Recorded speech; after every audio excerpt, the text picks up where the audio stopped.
Sports. We were back to the Sunday Spectacular. Totally sorry that we not had it live this week at all. I went through I got an infection. I got something in my eye, so I kind of just took the rest of the week to try to get it better for tonight. But we're live tonight with David. How are you doing, buddy? I'm doing okay. Hey, your sound's a little garbled, but I don't know if you got the volume up too loud. Maybe you were trying to fix it. Yeah, I can hear you. It's just that it's a little crazy. Well, welcome everybody to the Sunday Spectacular. I'm doing great. Tonight we're going to talk about the final 6 teams that we haven't discussed and profile them. And so if you're just joining us as we start this broadcast, those teams we're going to finish up in the NFC West with the Los Angeles Rams, the Seattle Seahawks, and the Arizona Cardinals. We're going to talk about a wild card team from last year in the New York Giants, the Tampa Bay Buccaneers, and then we'll finish up with the world champion Kansas City Chiefs. But I think if we want to start out, with the news of the week or whatever, the Washington football team, Commanders, Redskins, whatever you want to call them, are on the brink of being sold finally. I think we're finally going to be rid of Daniel Snyder in the National Football League. How am I coming in now? You're doing great. Okay, cool. Yeah, Snyder's out. Magic Johnson, a part of the new investor group. Yeah, it's this guy is the former owner, I believe, of the Philadelphia 76ers. His name is Josh Harris, and Magic Johnson is part of their team bid. They had 2 people submitted bids. Both of them were basically identical for $6.05 billion. And so when they are sold, they will be the highest, most expensive sale of a franchise in history. It'll outdo the Denver Broncos, who were just bought by the Waltons here this last year. And, it'll outdo the Nets and the Suns and all the other teams that have been bought over the last several years. And so, I'm sure that the management in the front office, the general manager, the head coach, Ron Rivera, a lot of people are breathing a sigh of relief. There's been a cloud over this franchise for a while now. It feels like it was almost going to take a miracle to get Daniel Snyder to sell the team. He wouldn't change the name for years and years. I was fine calling them the Washington Redskins. I was surprised that they went with Washington football team for a while, and that actually sounded good. I started getting used to that. They changed to the Commanders. I really don't care for that. I think the fan base doesn't really care for that. I would have preferred, and this is from a person that's not a fan of this team, but a fan of the National Football League. I mean, I love all the teams. I say I hate a couple of them, but I can root for any team for any reason. I really can, when they're facing off against somebody, or there's a player, we all play fantasy football now. And so our allegiances are a little divided from time to time, where I know I'm always going to be a Chief fan. I'm always going to be a Viking fan, depending on the conference. And you'll always be a Detroit Lion fan. But when your quarterback is playing for this team over here, and they're playing somebody, as long as it isn't Detroit, you're going to root for that team, and hope that they do well because you want those fantasy points, or maybe you're, legalized gambling nowadays. There are reasons to root for every team. And so when Washington changed their name, I really was hoping that they would go with, it's almost like the Florida State Seminole helmets. They wore a Washington Redskin helmet that just had the arrow, with the feathers and stuff. And they could have did away with the Redskin face, and they could have called them the Warriors. Okay, they could have kept all of the history and what do I want to call it? Just the historical significance of who the team has been, their identity. They could have kept it all if they had just made a simple change, to something like that.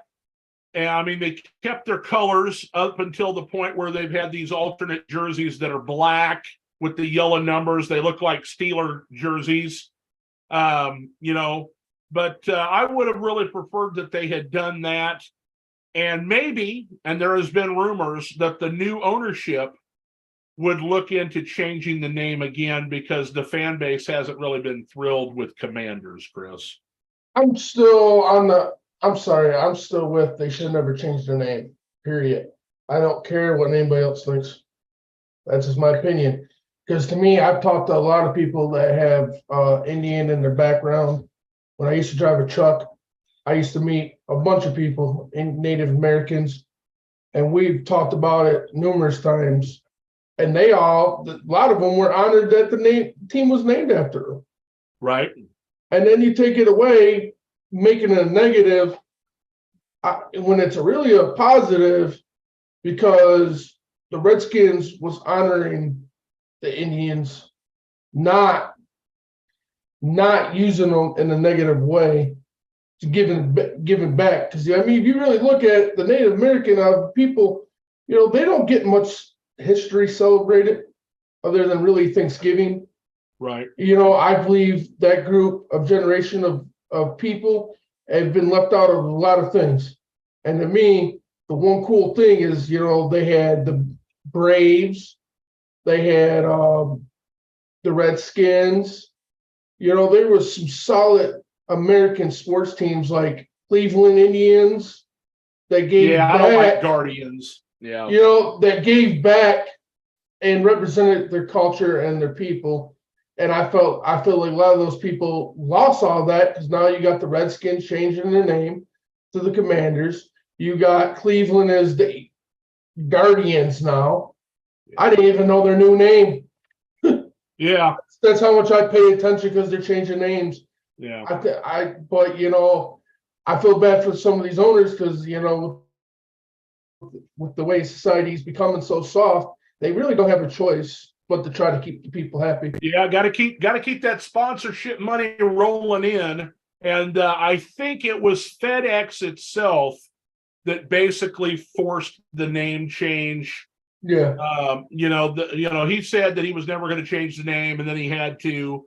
Of course, he also said he was never going to sell the team, and he's basically being forced to.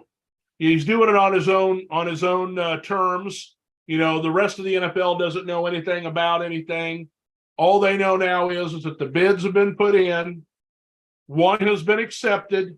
It will go before the ownership, and they will make a decision that, whether they approve the sale of the team to this group. And so that was the big news this week. I know we always kind of start out the show by talking about Aaron Rodgers. There's still no news there. We're assuming, and we've talked about it before, that he will be traded during the draft, either right before the draft or during the draft, because I'm sure the Packers want to use those draft picks this season to add players to their team, unless they find that this is a weak draft class for some reason and they want to use them next year. That would give them a lot more leverage, against the Jets, if they're not trying to get, picks this year and they're willing to accept picks next year. But it's kind of a double-edged sword there, because the picks are probably not going to be as good next year, especially if Aaron Rodgers is going to be the quarterback. We all expect the Jets to be at least a wild card team, if he's going to be the quarterback there. And so I don't really have anything new to add to that. How about you, bud? Nope. It's just pretty much a waiting game, like you said. I mean, we know they're trying to work out the best deal because they know we know the Jets still want to load up in this draft, and if they got to go without draft picks, it'd be for next year. Which makes sense because if you're going to trade, for a big time quarterback like that to try to make a push to try to get you a championship, you can't lose all your draft picks this year. It got to be for the following year. Also, I want to bring up Ron's comment. Cool. He said he's in New Mexico. He said the Native Americans hate that their Washington team took their name away. It was a proud factor. And there's a lot in New Mexico is like one, it's like you can kind of think of New Mexico would be a lot of people from actually Mexico, and they do have a big population of people from Mexico coming over. A lot of similarities in the heat, the land. New Mexico is a beautiful place, but believe it or not, they have a huge population of Native Americans. Like you come down the highway sometimes and you see their little gift shops, their teepees. They have some of the coolest setups at their little gift shops off the side of the highway. So I mean, I totally agree, Ron. I've talked to many people in New Mexico. I've been there quite a few times myself, driving through, and they definitely don't like the fact that they lost their name. Ron says Jets are in the driver's seat the way he sees it. To the certain extent, because I believe you can't consider them the favorites, not with the other teams that are in that conference. Yeah, because I totally believe that Green Bay is playing hardball. Right. So who's the first team we're talking about tonight, Dave? All right, cool. Let's do it. We'll begin tonight with the Los Angeles Rams. The former Super Bowl champions went through a rough patch this last year after winning it the previous season. And, they had a lot of injuries. Cooper Kupp was hurt. They lost, last year they lost, his name was killing me. It was a former Denver player. Went to Buffalo. Odell Beckham Jr. had the ACL during the Super Bowl. Matt Stafford's elbow was a problem. They ended up bringing in Baker Mayfield, and as you can see here by the graphic, he went ahead and left. And so that leads me to believe, I think they would have kept Baker Mayfield if they didn't believe that Matt Stafford was going to come back at 100% this season. And so there's one thing, but you can look at this list here, and there is some big names that had to be either released or traded away because of their salary cap situation. The rest of them, man, their special teams is going to be in trouble this year. They lost their kicker, their punter, their long snapper. Of course, the punter is the holder for the kicker. So, I mean, all of the entire, group there that goes for field goals, punts, kickoffs, the coverage teams, Brandon Powell and Chandler Brewer, Greg Gaines, all of these guys were depth and special teams for the Rams. And so, they've all left. Of course, Bobby Wagner came in for a year. He's gone back, to Seattle, signed a one-year deal there. They had to release Leonard Floyd. They traded away Jalen Ramsey. Now, they did pick up a tight end in Hunter Long and some draft picks there from the Dolphins. They're looking to trade Allen Robinson, who was an abject failure last year in LA. I don't think that he blended well with the quarterbacks. I never saw Matthew Stafford looking his way. He's still hyper-focused on Cooper Kupp. And, so I'm thinking they're going to move up Van Jefferson to the number 2 spot, need to draft themselves another wide receiver. I totally agree, but I still feel like the Rams are going to definitely take a huge step back in this season. They're not going to be as good as they have been the last couple of years, even. I think you might not even see them make the playoffs. And I believe that the Rams have the biggest problem right now. They have a bigger problem than all this in front of us. Matt Stafford's elbow, they're saying his elbow, and then he got a serious injury last year. Trying to think of exactly what part. Well, I thought it was the same injury that Brock Purdy has. Yeah. And he was going to require Tommy John surgery.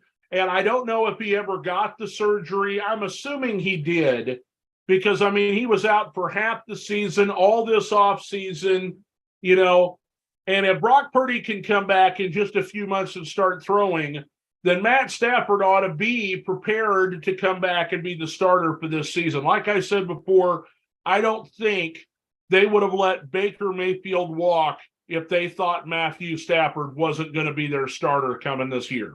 100%. I agree with that, but I don't think they had a choice, to be honest, with Baker. Baker wanted to be a starter. He wanted starter money. And if he got a starting opportunity and a good deal, he got out of Tampa, he's going to leave. Starting money. Not starting money, but $8.5 million is not starting money in Tampa Bay. The average right now in the league for a starting quarterback is $26 million. And that includes first-year players. No kidding. Well, yeah. Maybe it's not starting money exactly, but it's a starting opportunity at a low cost for Tampa Bay. And he didn't have that in LA. I've just read a lot of reports, because there's still a lot of reports that circle around here on Detroit media for Stafford, obviously. And a lot of people are saying, from what I've read, is there's real questioningly in the Stafford's even back as well. There was a few things to look out for him. And this year is gonna mark it out if Stafford still has it health-wise in LA. Don't get me wrong. I hope he comes back and proves everybody wrong. They tried doing that stuff, when he was in Detroit, saying that, he was gonna be forced retired because of medical and injuries and all that. So this season, I'm waiting to see how good he looks. I never really ever seen if he had that surgery or not, though, David, because I've looked into it a few times, and nothing really confirmed if he ever had that surgery or not.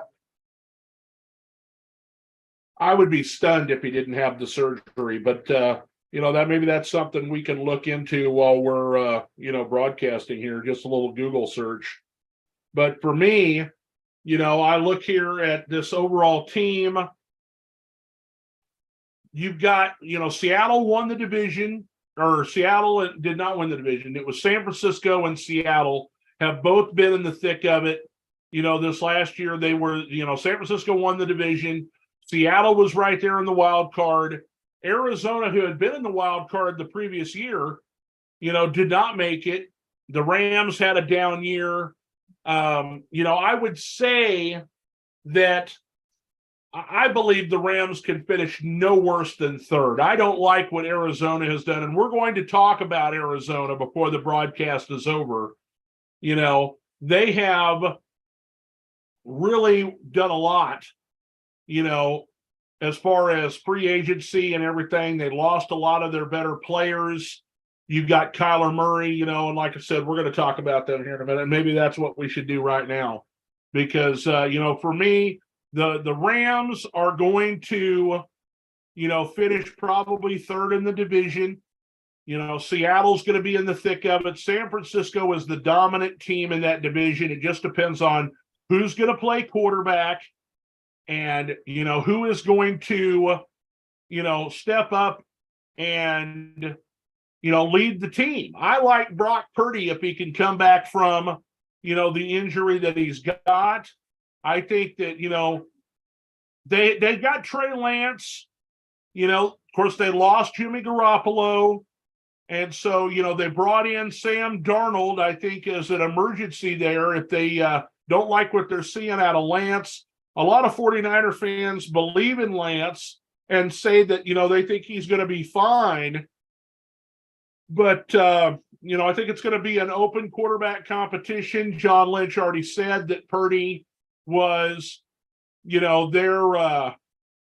guy. He earned the right to be the starter, based on what he did last year. Because Lance only played a couple games and then got hurt, and they had to turn it to Garoppolo. And so, let's take a look here at the Arizona Cardinals in the division. Hang on one second. I looked up the Matthew Stafford injury. Okay. And it says their 34-year-old passer, Matthew Stafford, who has been on injury reserve with a concussion and neck injury since December 3rd, simply replied no when asked if he's going to retire. Right here, quarterback won't play again in 2022 because of a spinal cord collusion, but expected to avoid surgical procedure operating to rehab the injury, according to Rams coach. So that's what it was. I knew it was something to do with his back and neck. They never really say exactly, except the spinal cord inclusion or but that's a pretty big injury to have and to opt out of surgery to rehab. I mean, not saying that he's stupid by any means or his trainers, but I feel like that's more of a risk that it might not be fully healed in time. But I guess we're about to find out. Right. I know he's been a warrior because he fractured his back twice when he was here in Detroit, played one whole season with it. The other season they forced him to sit out, which that was his last year in Detroit. So to me, now you got spinal cord added to the bad back. I don't know. So I mean, I hope the best for him. I want to see him, play for a few more years, but that's a lot. You got to take that a lot. You got to take that in a lot. That's not like injuries by any means. Yep, I'm with you. All right, so let's go with that's definitely a concern. I mean, if he didn't get the surgery and he's just rehabbing, that's what they did the year before. What's he going to do? Take shots every week, to numb it up and hope that he gets through? Maybe the reason he sat out the majority of the end of the year wasn't the elbow, and it was the spinal cord contusion. But the elbow is pretty important, and they thought he should have had Tommy John surgery the year before. Yeah. He milked it through the Super Bowl season. As soon as it was over, he should have went and had the surgery, but I think they were trying to defend their championship. They got Aaron Donald to come back. I think he's on the fence right now about whether he's going to play this year. There haven't been any reports that he's retiring or anything, but, that's where we're standing with the Rams right now.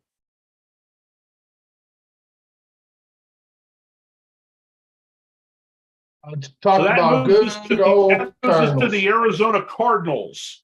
And we just talked about that. Kyler Murray, has the ACL injury. He's not going to be ready before, at least mid-season. I don't know. I'm agreeing with you. But, what's pretty crazy is I just watched a video of Kyler Murray, believe it or not. That dude was squatting like 250 to 250 pounds other than at the gym. Full knee, both legs, everything. And I wouldn't be surprised. So I thought that was pretty crazy because I didn't think he would be squatting quite yet and in that part. And so I still think he's going to miss a few weeks, obviously.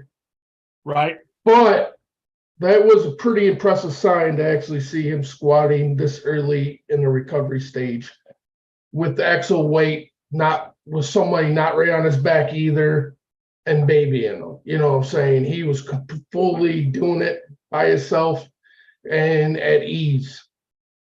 So, I mean, that's a pretty good sign. Hi, John. Welcome to the broadcast, everybody. Hey, gonna talk Arizona Cardinals now. Okay, so just they haven't lost a whole lot of players. They released Robbie Anderson. They released Marcus Golden. Had some free agents defect. Zach Allen, Tristan Hill, Byron Murphy, Cody Ford signed, I believe, in Buffalo. And so you've got, or actually, I think it was Cincinnati, to be honest. You've got they've re-signed quite a few of their players. But the free agent signings are what's interesting to me. And that is, I like Zach Pascal. He's bounced around from Indianapolis to Philadelphia. Now he's with Arizona. I just think he's looking for a place to fit in. Because he's coming from Philadelphia, that means he's probably got a relationship with the new head coach in Arizona, even though he was the defensive coordinator. I see here, based on re-signing and the free agents, they got some of the journeyman quarterbacks of the league the last several years. David Blow and Jeff Driscoll are both guys that can come in and win a game if they need them to. They're not necessarily starters, but, they've got some depth there. I like Corey Clement at running back. Of course, they've had James Conner over the last couple of seasons. They traded away or lost some of their other players at running back. They cut a guy who was really good this last year out of the blue, whose name eludes me, but he was playing really well because Connor was hurt and the backup was hurt. He was like the third string quarterback or third string running back. And that's going to bring me up to the Bible. I got to look it up because this dude was really good and I couldn't believe they let him go.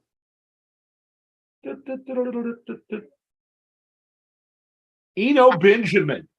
Eno Benjamin played well for them last year.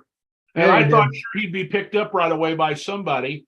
And I never seen that he got picked up. I don't know if it was an off-the-field issue or what. But you can see here that they brought in, quite a few defensive players. They're working on their offensive line. 4 offensive line signings. Yeah. Between offensive and defensive line, that's the basis for almost every team in the league. If you've got a strong line, and they've got some chemistry, it helps your offense, it helps your defense. You need some depth and rotation in the defensive line for that pass rush and to stop the run, but you need a good solid offensive line because if you don't have a good solid offensive line, you get your quarterback killed. Look at the Rams and another team that we're going to talk about here in a few minutes, Tampa Bay. Look what happened to the Buccaneers and Tom Brady. Yeah, the offense could not operate. Without a good, solid offense. His center got hurt right out of the gate. Somebody retired. Another dude left in free agency. So he's only got 2 guys on the line that know anything. Yeah. They traded for Shaq Lawson, and I'm getting ahead of myself here with Tampa Bay, but, Arizona needs a good, solid offensive line. None of these names are really, jumping out at me, especially the one that's like super foreign. Pajalti Froholt. Well, see, they signed a lot of players, but you ask me, there's not too much big signings in these 20 players that they signed. And my personal opinion going into the season is I think Arizona is going to be the worst team in the NFL this year. It's right. I mean, going into last year, they had big hopes from the year previous. It went down the drain, and then all the drama surrounding Murray and all that off the field of him playing too many video games, if he's studying or not. You had a lot of that going on circling the whole season. It seemed like a couple players took some shots at him, if I'm not mistaken, some teammates. And now with him being hurt, I just feel like they're very borderline on becoming a dumpster fire. I think you can already see, I know the trade talks have been going on for months about DeAndre Hopkins. Now you got Studebaker, a great defensive asset for them. He just requested a trade from them. So honestly, at this point, I feel like they're really tippy. You know, they're on the tippy side if they're going to be a good team or they're going to go right to a dumpster fire. Yeah, and I can't wait to talk about the Kansas City Chiefs here a little bit later because DeAndre Hopkins is one of the players that have been rumored to be going to them. And, you know, to be honest, the reason this guy hasn't been traded yet is his cost is too high. He's aging as a veteran. Now, yes, he may be still an elite player, but how much longer is he going to be elite? When he gets into a new system and he gets with another quarterback and, you know, and so he's got to be moving to his third team. You know, do they want to trade him away? Do they have to?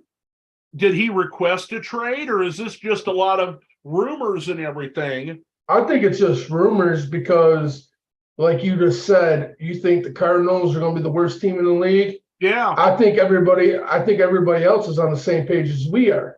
Yeah. So that's why Hopkins has been rumored from being traded from the get-go because they think that, you know, the Cardinals would want the draft capital for him. Yeah. And which, honestly, I'm not trying to jump the gun when I say this, but that could be a great fit for Kansas City, even though I don't think it's smart, maybe money-wise for him. But if they could work a deal out and afford him and not break the bank, a place like that is kind of better for him because, like you said, he's starting to get old. When is the point he gets to where he's not elite at the same level he is right now? Well, I feel like KC could be the best fit for that because I think you guys could get bonus years out of him because of the rest of the wideouts you have on the team and your quarterback. He ain't gonna use Hopkins like everybody, like the most quarterbacks have used them as a safety blanket. You know, Mahomes is going to use Kelsey and add the whole team as a safety blanket and spread the ball out. So I feel like he want to get much wear and tear on his body going to a place like KC who don't matter who you are, they're going to spread the ball. You're not going to get, you know, this mass production. And I feel like if Hopkins went somewhere else, that's a legit question because most teams are going to throw the ball to him like the Lions use Megatron. You know, you can go down the list. You know, I mean, look at his whole career. Every quarterback he's played for, he was the safety blanket. They were trying to throw the ball to him every play. You know, and so to me, team-wise, football-wise, Kansas City makes perfect sense for that, but it's the money and all that. Exactly. It's the money. Okay. That's the problem. There's no way that he goes to Kansas City in a trade. They're going to have to cut him. They're going to have to cut him. Okay. Exactly. So they could renegotiate a contract, you know, if they're going to send him that way. You know, and I'm on a couple of these sites, and once again, like you said, maybe jumping the gun here, but we're talking about DeAndre Hopkins. He's with the Arizona Cardinals, and the teams that are rumored out there, you know, and Kansas City seems to be, you know, a rumored place, but they're not going to trade for him. They got plenty of draft picks, okay, but they don't have salary cap room to bring somebody with his kind of number in. And these sites that we've been on, you know, as a Chief fan, you know, there's like 3 or 4 sites, and they are beating it like a dead horse, you know, to get another, you know, person that they consider an elite wide receiver. Now, I'm not saying he's not a good player, and I'm sure we'd be happy to have him in Kansas City, you know, if we can afford him. But, you know, they're like shoving it down our throats. There's, you know, first it was Odell Beckham Jr. Odell Beckham Jr. is going to Kansas City. Going to Kansas City. He's going there. You don't want his busted knees, getting older, not as elite as, you would think he will be. And you don't know whether he's going to be that again now that he's re-injured that knee. Oh, especially. And for the kind of money that he was looking for, I was like, there's no way in hell he's coming to Kansas City. Now it's DeAndre Hopkins. Everybody's moved on to the DeAndre Hopkins train. He's coming to Kansas City, going to trade for him, going to get him. Brett Veach is going to do it. The hell you say? It ain't happening. Okay. Hey, Detroit's been every quarterback, buddy. Huh? I said here in Detroit, it's been every quarterback. We need Lamar. We need this guy. Quarterback. Yeah. Anyway, the last thing I've got on Arizona here is that I pointed out Zach Pascal at wide receiver was picked up, and I think he's a really good player. On the defensive side, they've got a former Chief there that they picked up in Rashad Fenton, who I think is a really good player at corner.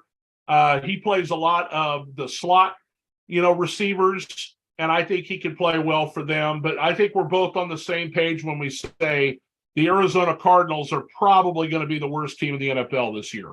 Oh, for sure. I mean, they need a miracle. I mean, like I said, I seen the story. Where I've seen the story in the workout video of Murray.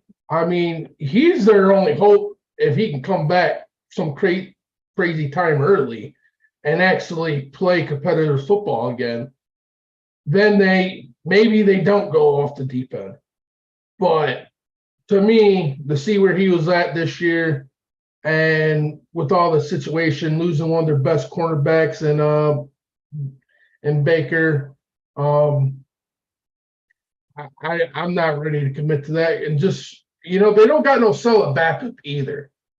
That's another thing. They do not have a solid backup to take the reins over in the beginning of the season if Murray's not available at the start of the regular season. Yeah, I don't see him. I understand you saw a video that showed him doing certain things.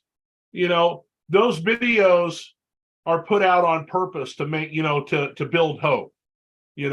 Some of those things are, it influences the the bettors. It influences, the teams. Oh, well, he's going to be back. I don't need to sign a quarterback that could come in and could literally take the job. He doesn't want somebody coming in there that could be competitive that could end up taking his job away from him. If he plays well and they're playing great, they're not putting Kyler Murray back in there. If the team was winning, it would be like, for instance, say, we'll just use the 49ers, for instance, okay? Let's say Kyler Murray is Trey Lance, okay? Brock Purdy comes along, okay? He plays great. The team's playing great. They get to the playoffs. They're winning playoff games. Trey Lance, Kyler Murray, can't get back on the field. Well, we're paying him all this money. Well, it doesn't matter. The team is succeeding.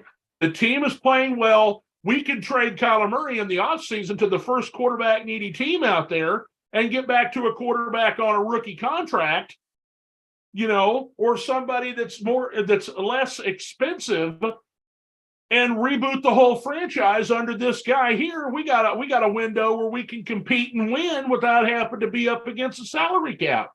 And so that's kind of what's happened. Why Jimmy Garoppolo went to the Raiders.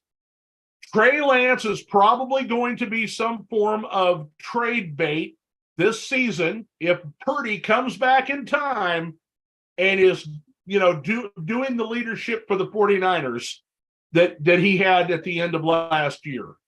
I want to answer this. He made plays, and he's on as a 7th round draft pick. Cheap, 1st round pick, not so cheap. And they got to, do the 5th year option, and all that other kind of stuff. And so, but there's my whole thing on, Kyler Murray, trying to, dissuade people from coming in that could be somebody that could literally take over, because people do not like his attitude. No, okay? He's playing as a little spoiled kid. Yeah, they don't like his attitude. the whole part where they were in the process of re-signing the contract, and he's got a thing in there. There's a clause that's like a study clause. Yeah, they took They don't that put out. those clauses in there for people that really do their job. Yeah, It and made they him look bad. It made the franchise Yep. look bad, and that's how come the coach got fired, the GM got fired, everybody gets fired, and the team didn't do well, and he got hurt. And everything. It was, that was the beginning of the end for the Cardinals this year. I got a couple of comments I want to reply to. Sure. Shane Burton, you're still watching. I'm sorry. For some reason on my live stream, your comment don't show up. But on my other server on my computer, I just caught your comment. He said Lions need Cards pick, third pick. Not sure they're going to get it. The only way we need that third pick is if the best linebacker is still out there. This is another person, I'm telling you, that's a Detroit Lion fan that thinks they need a quarterback. Oh no. What's his name? Will Levis. Yes. Not Will Levis. Anthony Thomas or Anthony Richardson or whatever, yeah. No, it's a linebacker.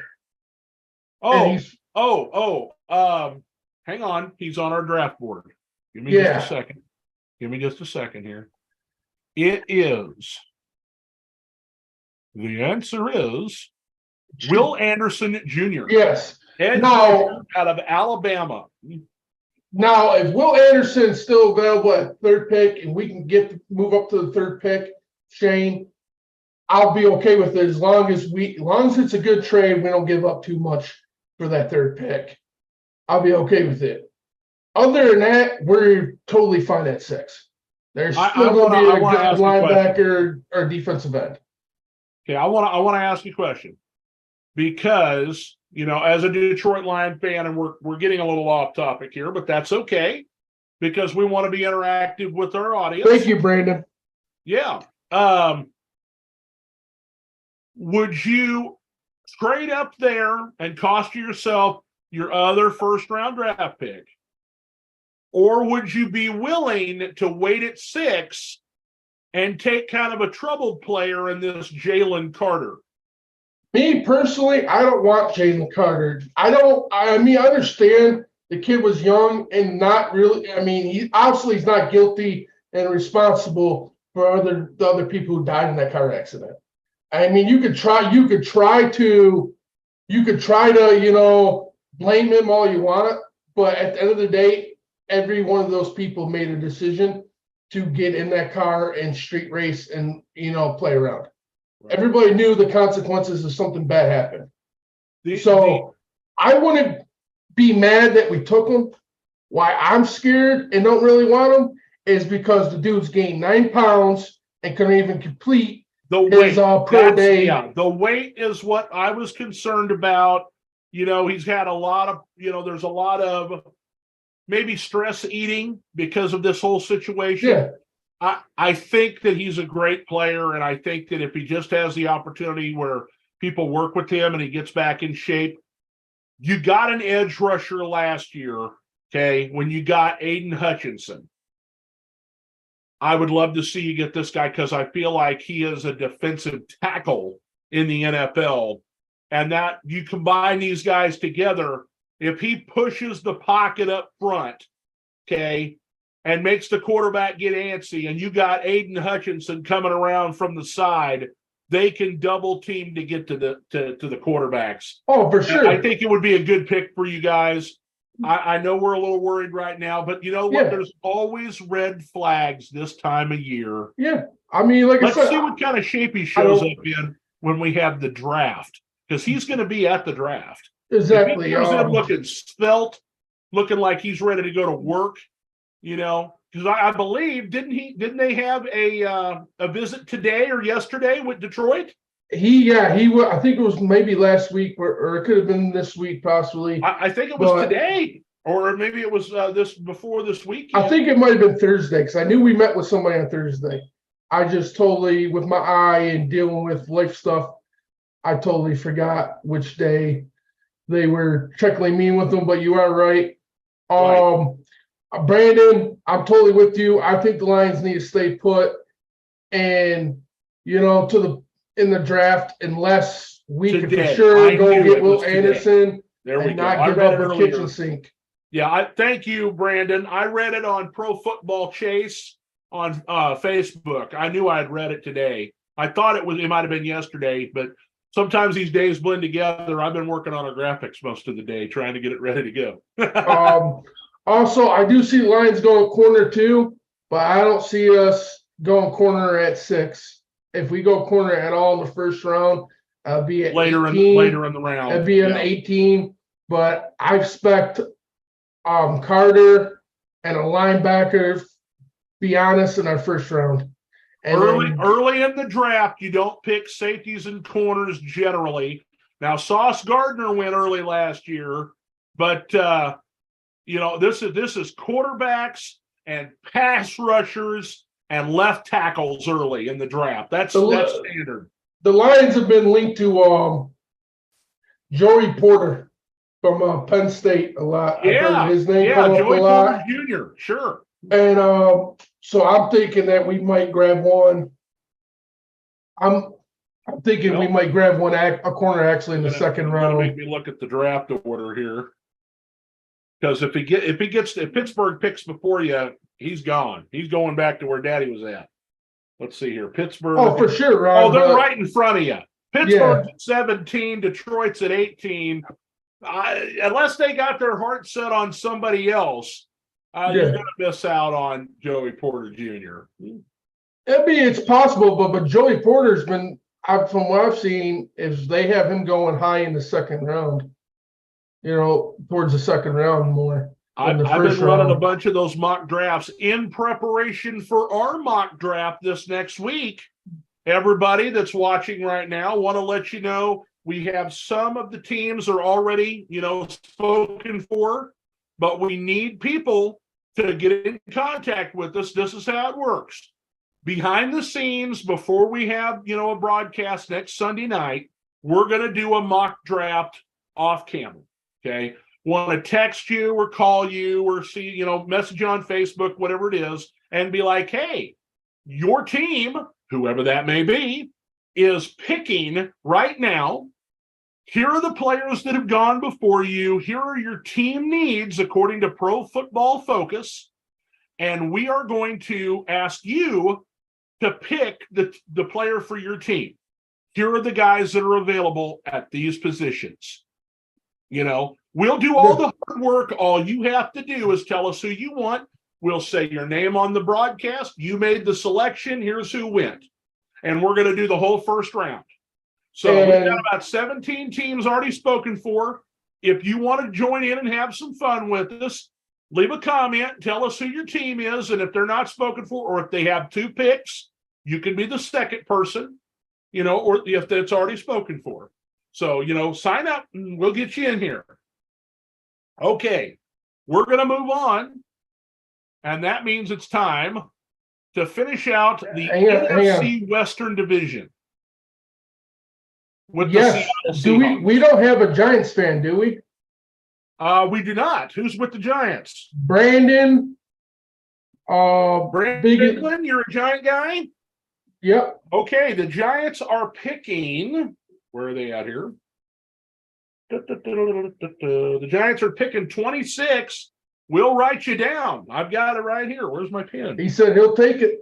Okay, we'll get in contact with you. Is he on your Facebook or is he on Renegades? Or he's on 4th&GOAL. Looks like as a follower. Okay. Hey, Brandon. We want to be able to get in contact with you. Hey, Brandon, do me a favor. Shoot David or me a message. That way we can get in contact with you. Yeah, I know it's 25 because the Dolphins forfeited their pick. That's okay. Even Ron or any Lions fan watching. Here are the teams that we're short on. We need a player who is an Arizona Cardinal fan. Indianapolis Colts. Did you get a hold of the Carolina person? I'm waiting for a response. He was doing something with his family at a music park. We've got Robert Ross is going to be Houston. He's watching. Hi, Robert. Washington Commanders, Pittsburgh Steelers, I've got Seattle covered. We need a Jacksonville Jaguar and a Cincinnati Bengal. That's who we need. Okay. So, I mean, if we get all those, then we'll be in good shape. And I just want to throw this out there for somebody. I just want to throw this out there for Ron and any Lions fan watching. I'm covering the Lions, but if any Lion fan wants to do the Lions, they're more than welcome to, and I'll just be here to announce it. I don't have to do it. It's honestly for the fans. So, Ron, if you're interested, let me know, or any other Lions fan want to take the Lions spot. I'll be happily let you guys do that, and I'll be happily enough to just be with you going through the results live.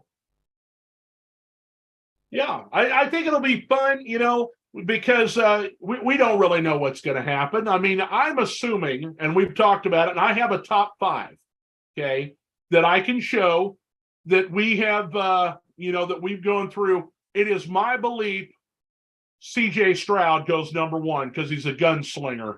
And I think Bryce Young goes second to Houston. It's going to flip-flop one way or another. It depends on in the mock draft if, the superfan, who I don't know who it is. Chris knows him. The Carolina guy's not a super fan. Huh?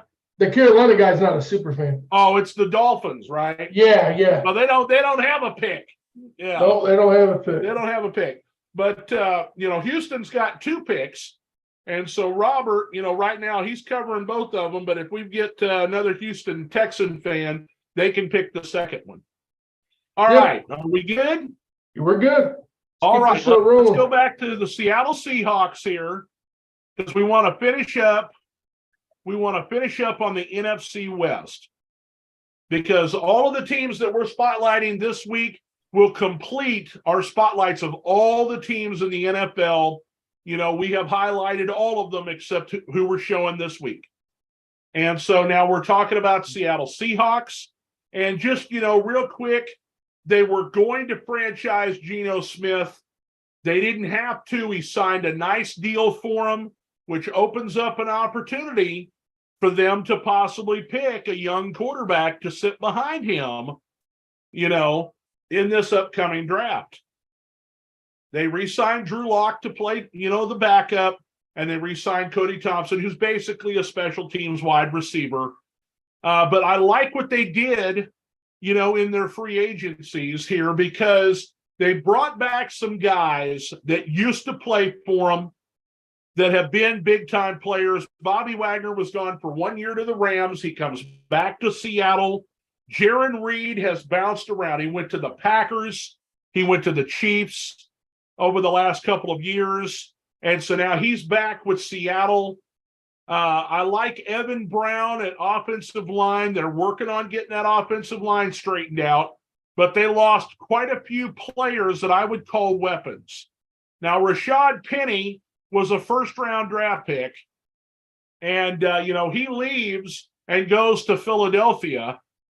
And, the reason that he leaves is probably because, they got Kenneth Walker III this last year in the draft, and he surprised the hell out of everybody. He's going to be the starter. Oh, for sure. And then, of course, in that mold, Tony Jones Jr. is like, I ain't going to be able to play here. So he's gone. But Gabe Jackson leaves on the offensive line. That's a big hit there. Marquise Goodwin was their slot receiver. He's gone. Al Woods at defensive tackle. Jaron Reed basically takes his spot.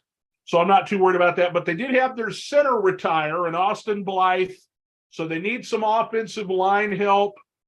This is the team that made the playoffs last year. They,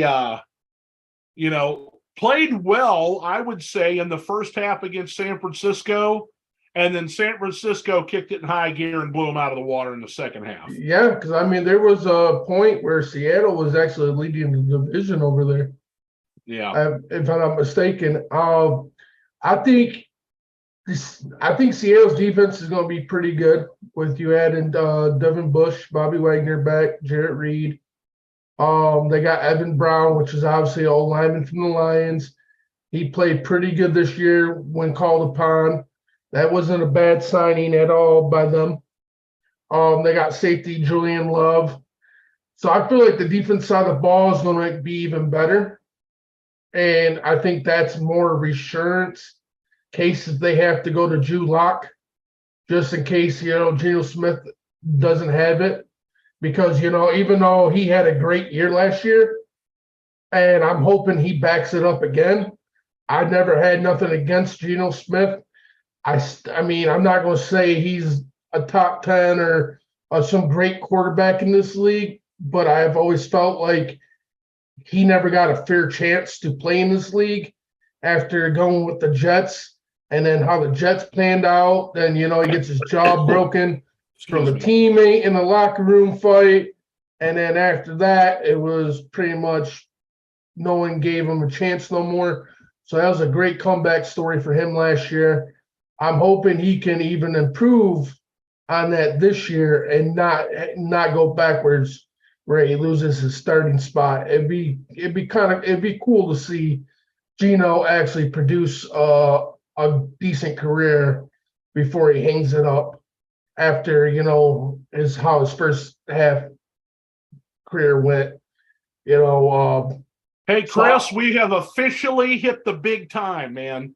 When we start getting comments from bots, we have done it. We've done it all. It's an honor.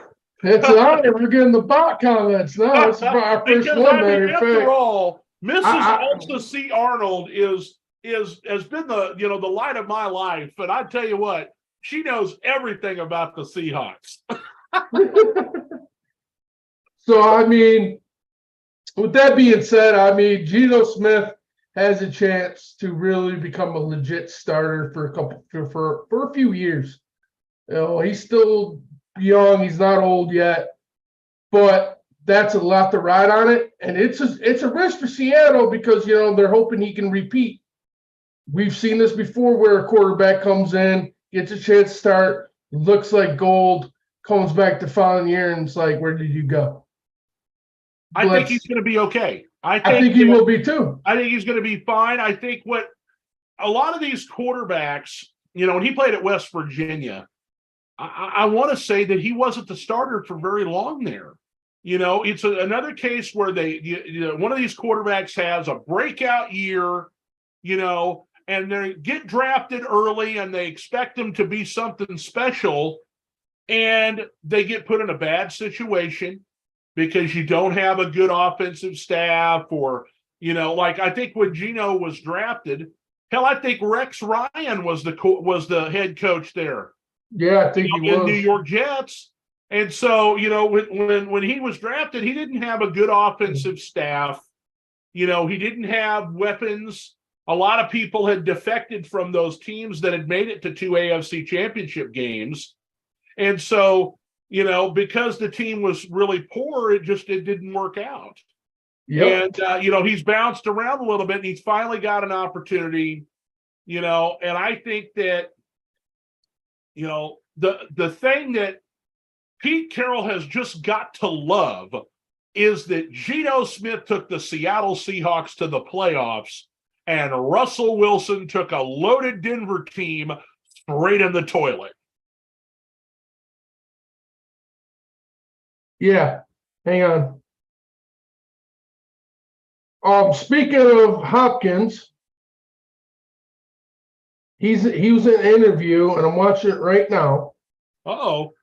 And they're asking if the Cardinals would trade him to give him a reaction to see what team he would want to be by his reaction. The first team they said was the Patriots, and he gave And then it was Buffalo, and he gave the reaction like, mm-hmm. And then it was the Jets, which was a pretty positive reaction. And then the last team was the Kansas City Chiefs, and he gave basically the same reaction as Buffalo. Well, yeah, he wants to play for a winning team, but he's going to have to get cut or take a major pay cut before the trade.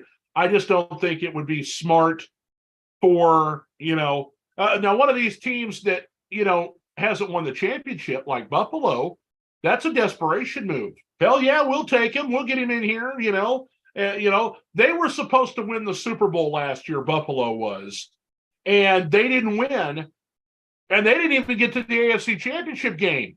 Seattle cleaned their clock in their own home stadium, Yeah. And so they're looking at themselves in the mirror. I'm telling you, it's kind of like Marty Schottenheimer when he was with the Chargers. Sean McDermott is on the hot seat in Buffalo, and they're going to do whatever they can this year to try and get to the Super Bowl. Desperation moves, free agent signings, whatever they got to do. Of course, they've got their salary cap that they got to be mindful of. But, I think that they're in a situation where the division's about to become a whole lot tougher. Miami's on the upswing. The Jets are probably going to get Aaron Rodgers. If Buffalo doesn't win the division and do something special this year, you could be looking at a new coaching staff in Buffalo. Oh, for sure. And for people who wondering about what I just said about that video on Twitter I was just watching, I just shared it on the 4th and Goal page. So you guys can see it. See that. Let's go back here real quick to Seattle. I don't really have anything else to say. I think that they are a very good team. I think they are a playoff team, or at least they're going to compete for the playoff spot again. I don't see here, of course, we got the draft coming up. I don't see that they have made enough moves to overcome the 49ers at this time. And, so they're probably going to be finishing second in the NFC West. Yeah. I think it's Seattle and I think it's for sure Seattle and San Francisco. There's no doubt in my mind that Seattle and San Francisco will fight for that division. They're both going to be the playoff teams out of that division. I don't think the Rams make it to the playoffs. I don't have too much high hopes for them. I think the 49ers and Seattle can run away with that division. Depending on unless Stafford, pulls something completely out from underneath, because I'm never going to write Stafford off completely, because he's that quarterback that, you might think he's about to retire and can't play because his neck and back, but he's also that guy who can still go out there and ball out with a fractured back. So yeah, I mean, just when I think about the Rams, I think they've got a great offensive coaching staff. While they've had some defections over the years, they still got Sean McVay. If they have healthy players and they can replace Allen Robinson with somebody who is a living, breathing wide receiver, their offense will hum again. It'll be the defense that probably lets them down. They don't have Wade Phillips there to coordinate anymore. They lost Brandon Staley to the Chargers. They brought in a new defensive coordinator, and it just isn't blending like it used to. They've lost pieces on their defense, over the last several years, and they had to cut some people. And so I think the offense could be good. The defense will kind of let down. I still think they finished third in the division like we talked about. Okay. I'm not trying to jump script here. David, I'm pretty sure I know him. I think I know who it is, but David, he wants me to respond to his comment. He wants me to tell everybody how the head coach, Kevin Stefanski of the Cleveland Browns, is on the hot seat, as well as McDermott. If Cleveland doesn't have a winning season and possibly a playoff berth, he could be gone after this year. I agree with you. I think they're all on the hot seat in Cleveland. Yeah, I mean, they paid all that money to get Deshaun Watson. They paid all that money to get Deshaun Watson. They have done everything they can to improve the defense, to go with the offense. They traded for Amari Cooper last year. They brought in some other, pretty good players this offseason. Now they're probably going to lose Kareem Hunt. They have, we can revisit Cleveland, at another time. Oh, for sure. But I agree that if they don't make the playoffs, these coaches, they get fired left and right. And AFC is the strong conference. Pittsburgh's on the upswing. Cincinnati's been in the thick of it the last 2 years, making the Super Bowl and the AFC Championship. Baltimore, we don't know what's going to happen with them because we're still waiting on Lamar Jackson. And, but you still got, just looking at the conference, Chiefs, Bills, Bengals, okay? Jacksonville, the Chargers were in the playoffs. The Jets are probably going to make it, okay? Dolphins, there's 7 right there, and I didn't even say Pittsburgh. I didn't say Denver. I didn't say possibly the Colts if they get them a good quarterback. And then New England's right there too. I mean, you can't turn your back on any of these teams. And if owners are going to be impatient and not wait for teams to be built, you got to win the games on the field. You got to win the games on the field, and sometimes you're just not good enough to win. It's just the way it is. The ball bounces funny, and I feel bad for any coach in the AFC that gets canned after playing the kind of schedule that they're going to be playing over the next several years. I totally agree with that. To me, these guys should have already been on the hot seat after screwing up Baker. Because I still think they screwed up Baker's career. A lot of it. I think they made a lot of the wrong moves because if you ask me, Cleveland was a stacked team when Baker came in the league, very a wide receiver, and had a good defense. When he came in the league, he had Odell Beckham and Landry. Ron. They got the stars, but their play calling was complete crap on both sides. And literally had 3 crap years, made the playoffs 1 year with Baker, and then blamed it on Baker and then traded him out to LA or released him. Well, listen, I want to shift gears. I lied. Sorry. He went to the Panthers first. I forgot the trade went to the Panthers first. But I want to shift gears here. We've talked about the NFC West. And we've got a fan here on the line that's watching, probably so that we could talk about his New York Giants, the team that made the playoffs last year out of the NFC East. They had 3 teams last year, Philadelphia, Dallas, and New York, all made the playoffs out of the NFC East. And based on, what I look at here on our screen, showing off what they've done, they intend to keep the team they had last year together. They re-signed everybody, and then they got rid of some problem players in Kenny Golladay and traded in what's got to be the shocking move of the offseason. For only a 3rd-round pick, they picked up Darren Waller from the Raiders. And so they're going to have a legit threat at tight end. Daniel Jones was a poor man's Josh Allen last year in the, offense that was brought here by the new head coach, the former offensive coordinator in Buffalo. And so, I look here at the free agents that they did sign, which is only a couple. Everybody else was re-signed. Players that they didn't want to leave, and there's some good names on that list. Yeah. Jihad Ward on the defensive line.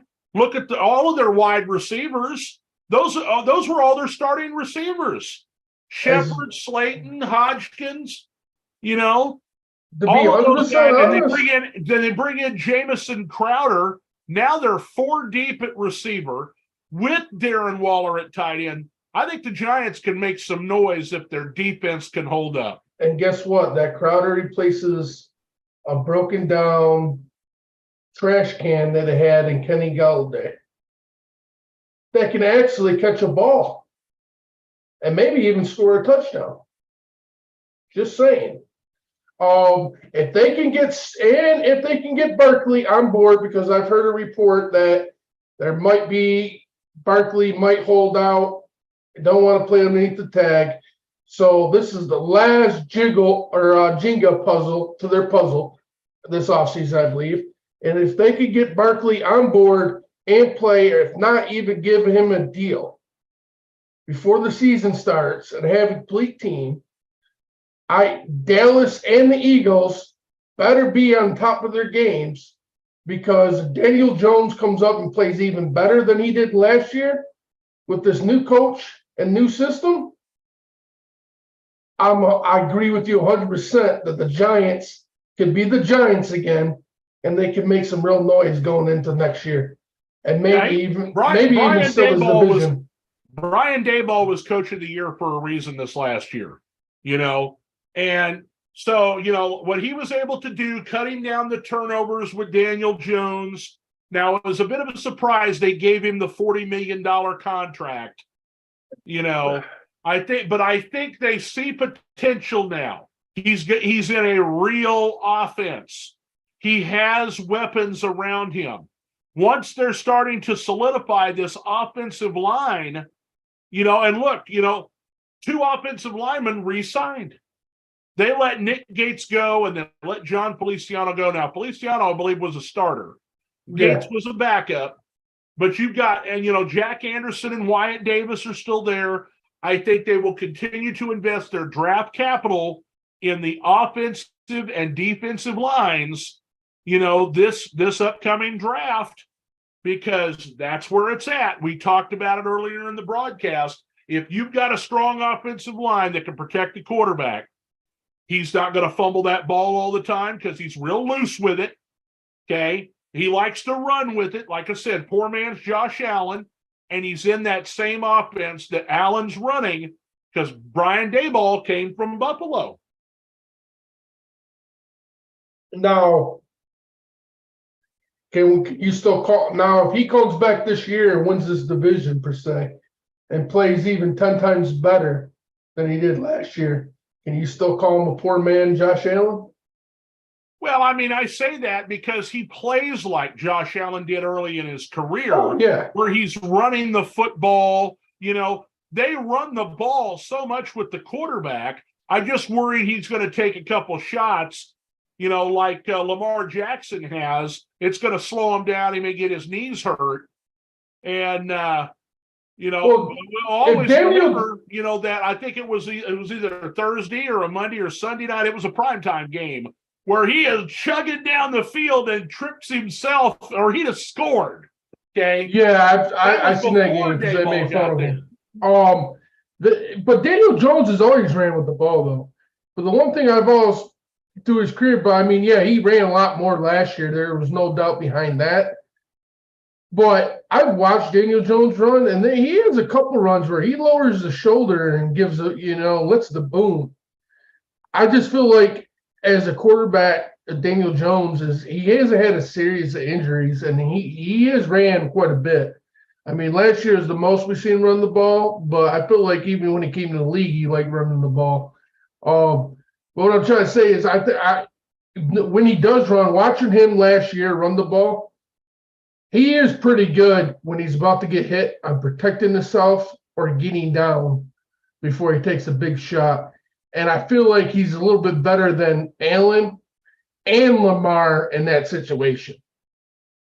That's just my opinion, though. No, yeah, you're fine with that. I agree. The thing that is the most important in this particular instance is the offensive line provides better protection. So when he does pass the ball, he's not getting hit and it's causing interceptions. He's not getting hit and he fumbles the ball away.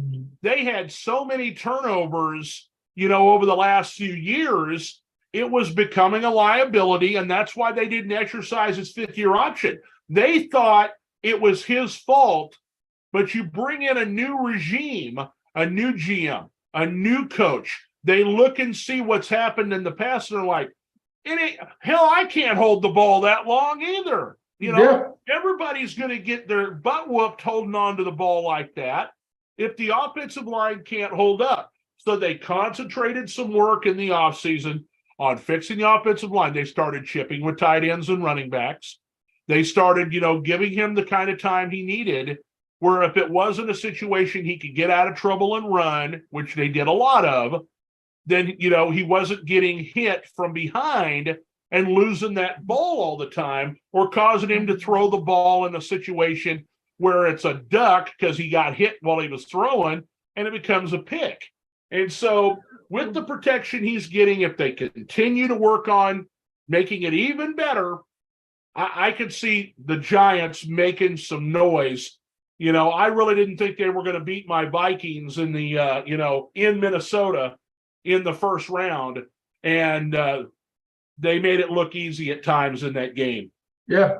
And I really believe I'm really going to watch Daniel Jones this season to see how he looks, because for people talking shit on him since he's been in the league, they could get a wake-up call this year and realize Daniel Jones is actually a great quarterback in this league, because it has a lot to do, and I've always said this, for a quarterback, it has a lot to do who drafts you, who coaches you, or what system you're in. Because if you go to a team that they think you're going to fit their system and you don't fit their system, it makes you look like a bad quarterback.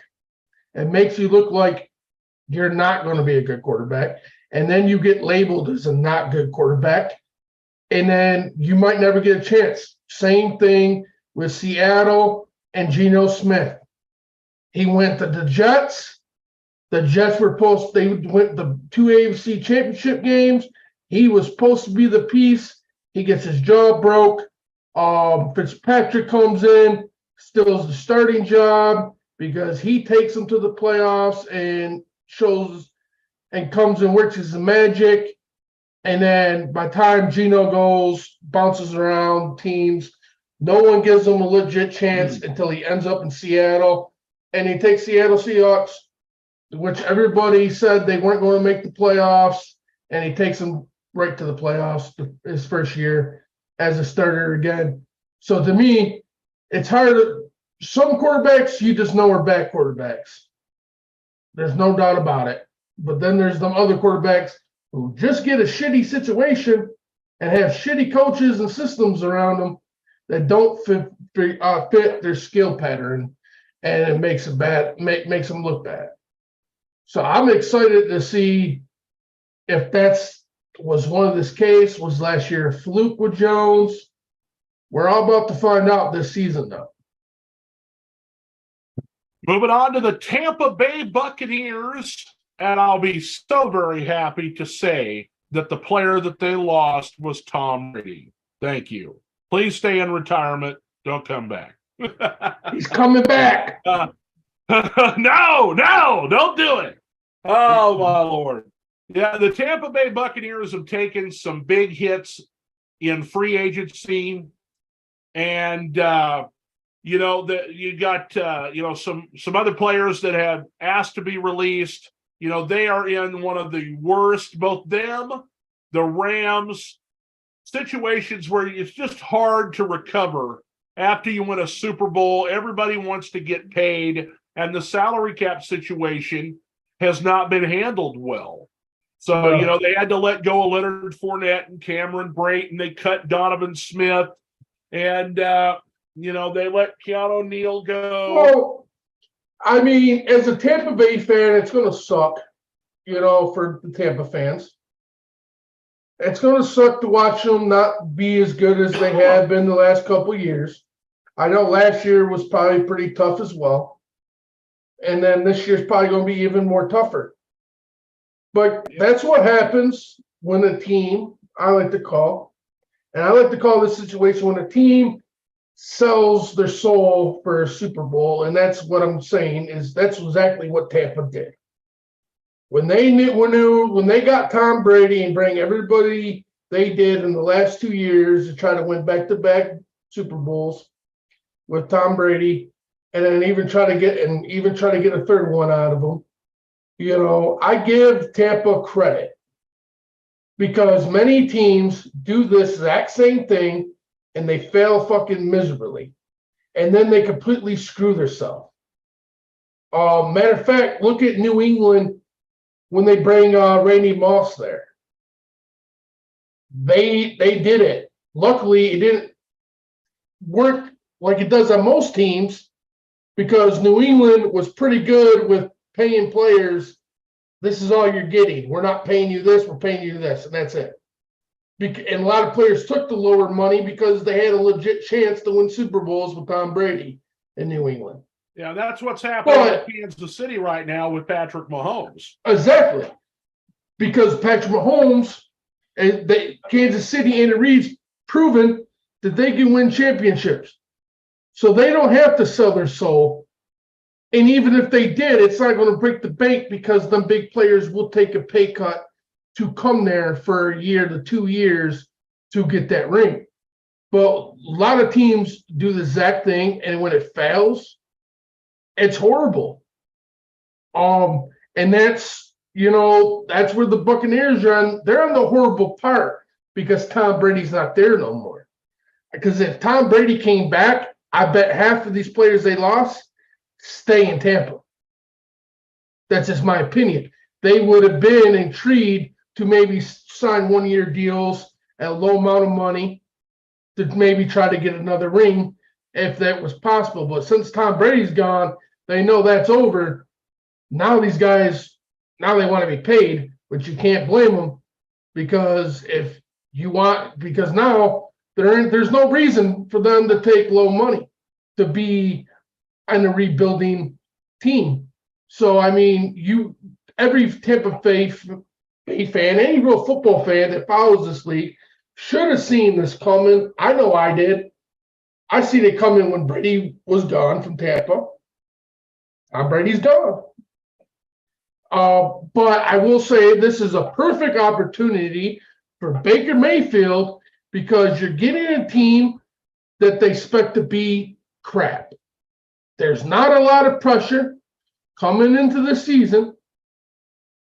So this is a perfect opportunity to go in there, learn the system, and Baker has a chance to become the starting quarterback for the Buccaneers.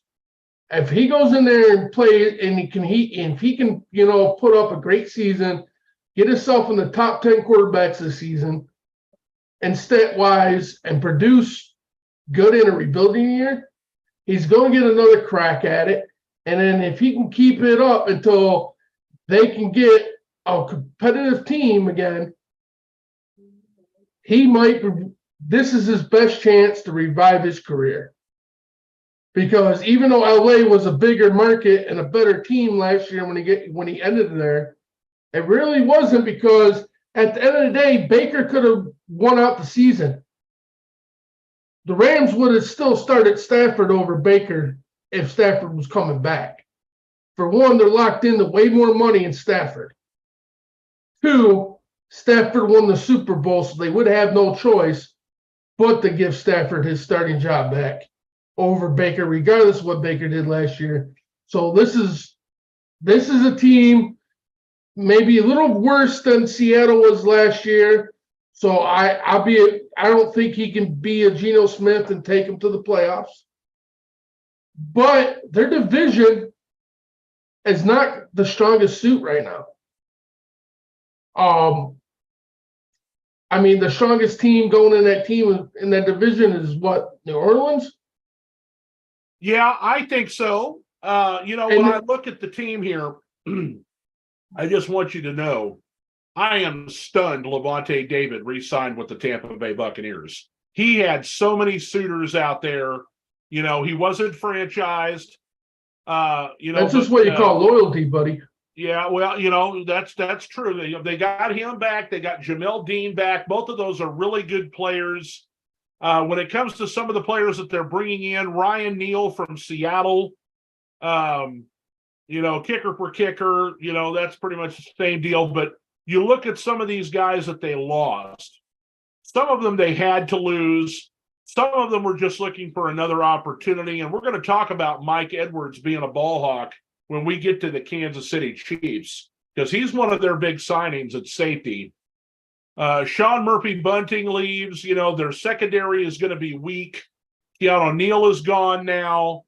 But like you said, in their division, when we went through and we looked at, some of the things that these teams have done, my initial impression was that the New Orleans Saints could win the division with Derek Carr.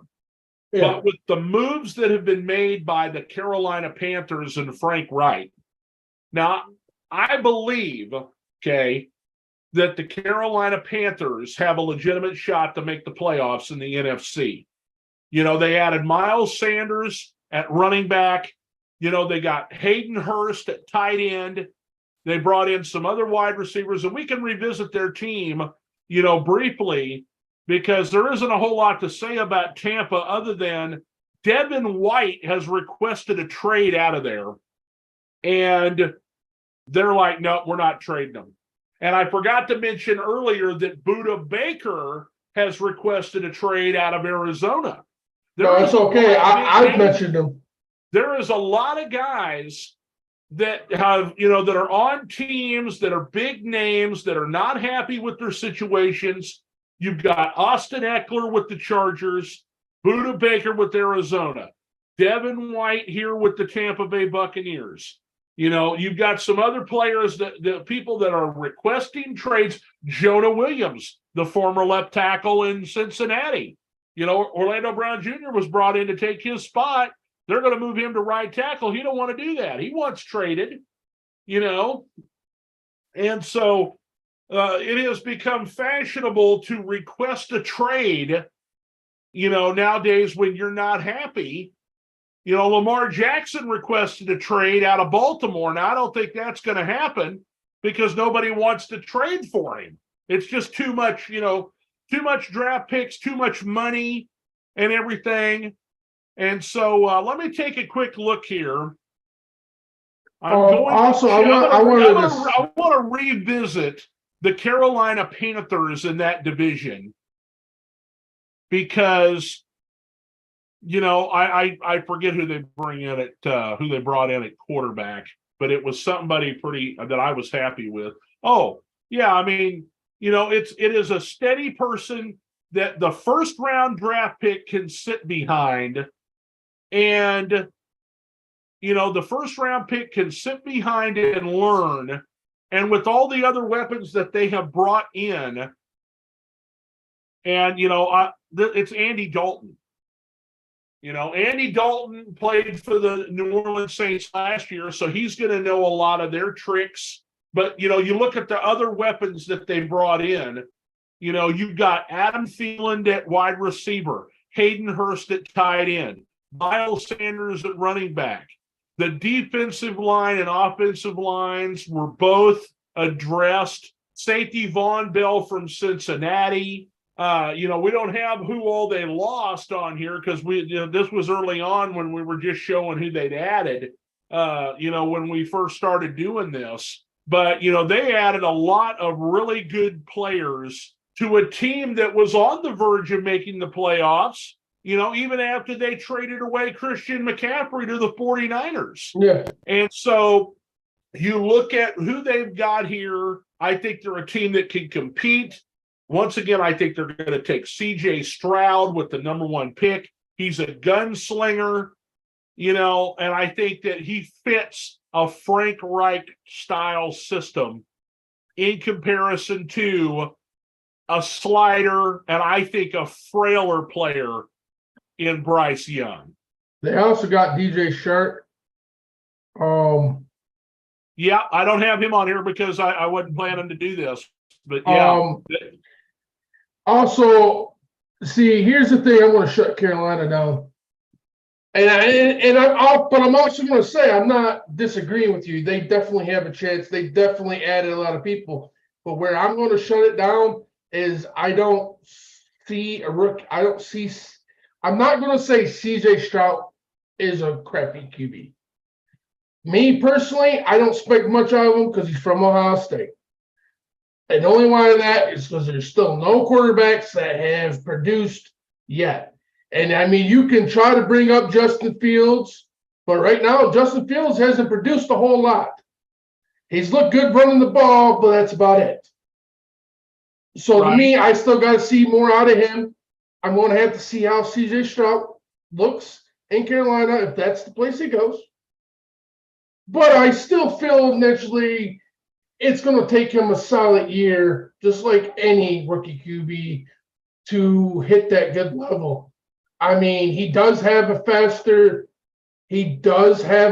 chance on progressing pretty fast with the people they added, because a lot of young quarterbacks don't have a team that's made as many moves as the Carolina Panthers has this offseason. So, I mean, he whoever they draft, Young or Stroud, I think has a very good chance of succeeding in the league just in who they got this year in offseason. But I'm not going to sell them as they're going to be right there in the division until I see that rookie quarterback on the field in a real game. Because, I mean, if you want to be technical, because you can't judge crap about preseason. People do it all the time, but you just can't do it. I mean, if anybody's proven this, the Detroit Lions already proved it. The year we went 0-16, we were 4-0 in preseason.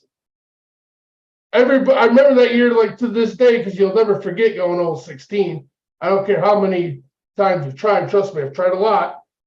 But I remember that year, everybody was talking like we're going to the playoffs. We went 4-0 in preseason.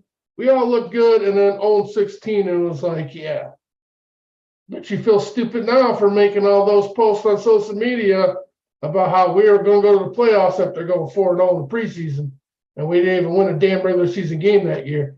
So to me, I just got to see how the rookie quarterback adjusts to the game.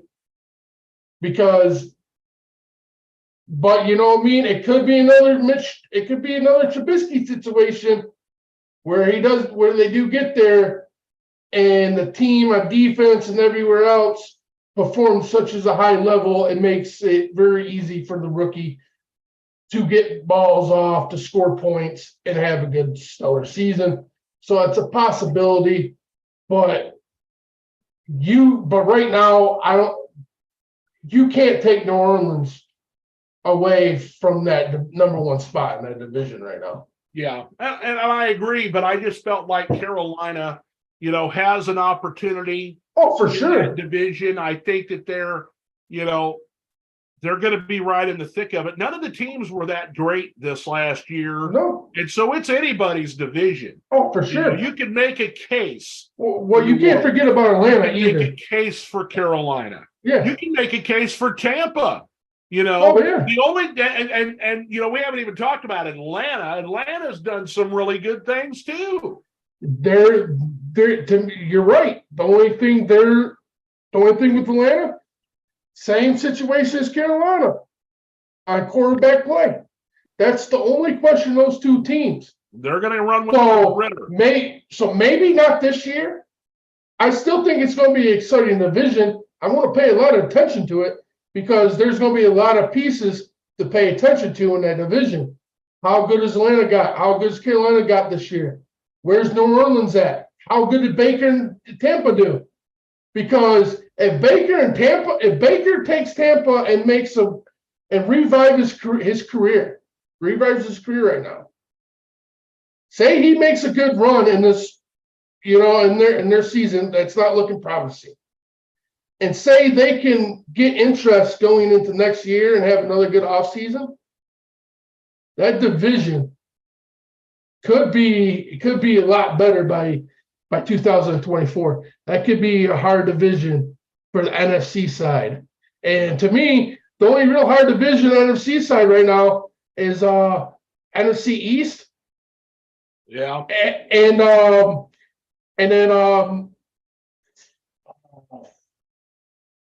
AFC North. or not AFC North. Yeah, the NFC West. It's the AFC East. That's I got East and the NFC East. I got mixed up there for a second. Both of those are going to be dandies this year. Oh yeah. The hardest other division you could say is NFC North. I think could be pretty tough. Yeah, with, but with the Bears are going to be around, the Lions, Minnesota, and maybe the NFC West. Oh, maybe the NFC West could be a tough division depending where But again, I only see the West being a hard division between two teams. Arizona's not going to be good. Exactly. I don't see Arizona's not going to be good. I don't think the Rams are going to be there. Green Bay is going to be any good in the North. I don't think that Tampa is going to be any good in the South. And so those are the teams that I expect to have, not real good records. And that's what I'm saying. What we've talked about, our picks for our records and all that stuff. But I think it's time. We got people hanging. We got people hanging here. They want to see the world champion Kansas City Chiefs. No one cares about the Kansas City Chiefs. I'll just say they want to know whether or not they got to worry about them again this year. I got news for you. You do. They ain't doing shit this year. Oh, okay, sure. Okay, so let's share that here. Okay, so we'll begin with here in the Kansas City Chiefs and go back to the whole, DeAndre Hopkins situation where we started talking about it. And, there are just people out there that think that the Chiefs have all this cap space. Mahomes has already restructured his contract. They had to let Frank Clark go. They couldn't afford to keep Kalen Saunders or Juan Thornhill. You don't think that they want to have defense on this team? They need defensive help, and they have done a masterful job, in my opinion, of picking up some diamonds in the rough. Okay, Homer. Drew Tranquil, okay, he only signed a 1-year deal. He was the leading tackler for a division rival in the Los Angeles Chargers. He comes over to Kansas City. Charles Omenihu, okay, was the beneficiary of playing on the same line as Nick Bosa in San Francisco. And so he knows how to get after, with the pass rush. He's going to be on the other side this year of, Furious George Karlaftis. The two of them guys, they're going to get to the quarterback. Richie James is an underrated player when it comes to speed and his ability to get open. He had a ton of catches last year in the Brian Daboll offense, and he was surrounded by Slayton, Shepard, Hodgkins. They had all those other guys. This was their fourth dude, and he's got 4.3 speed, okay?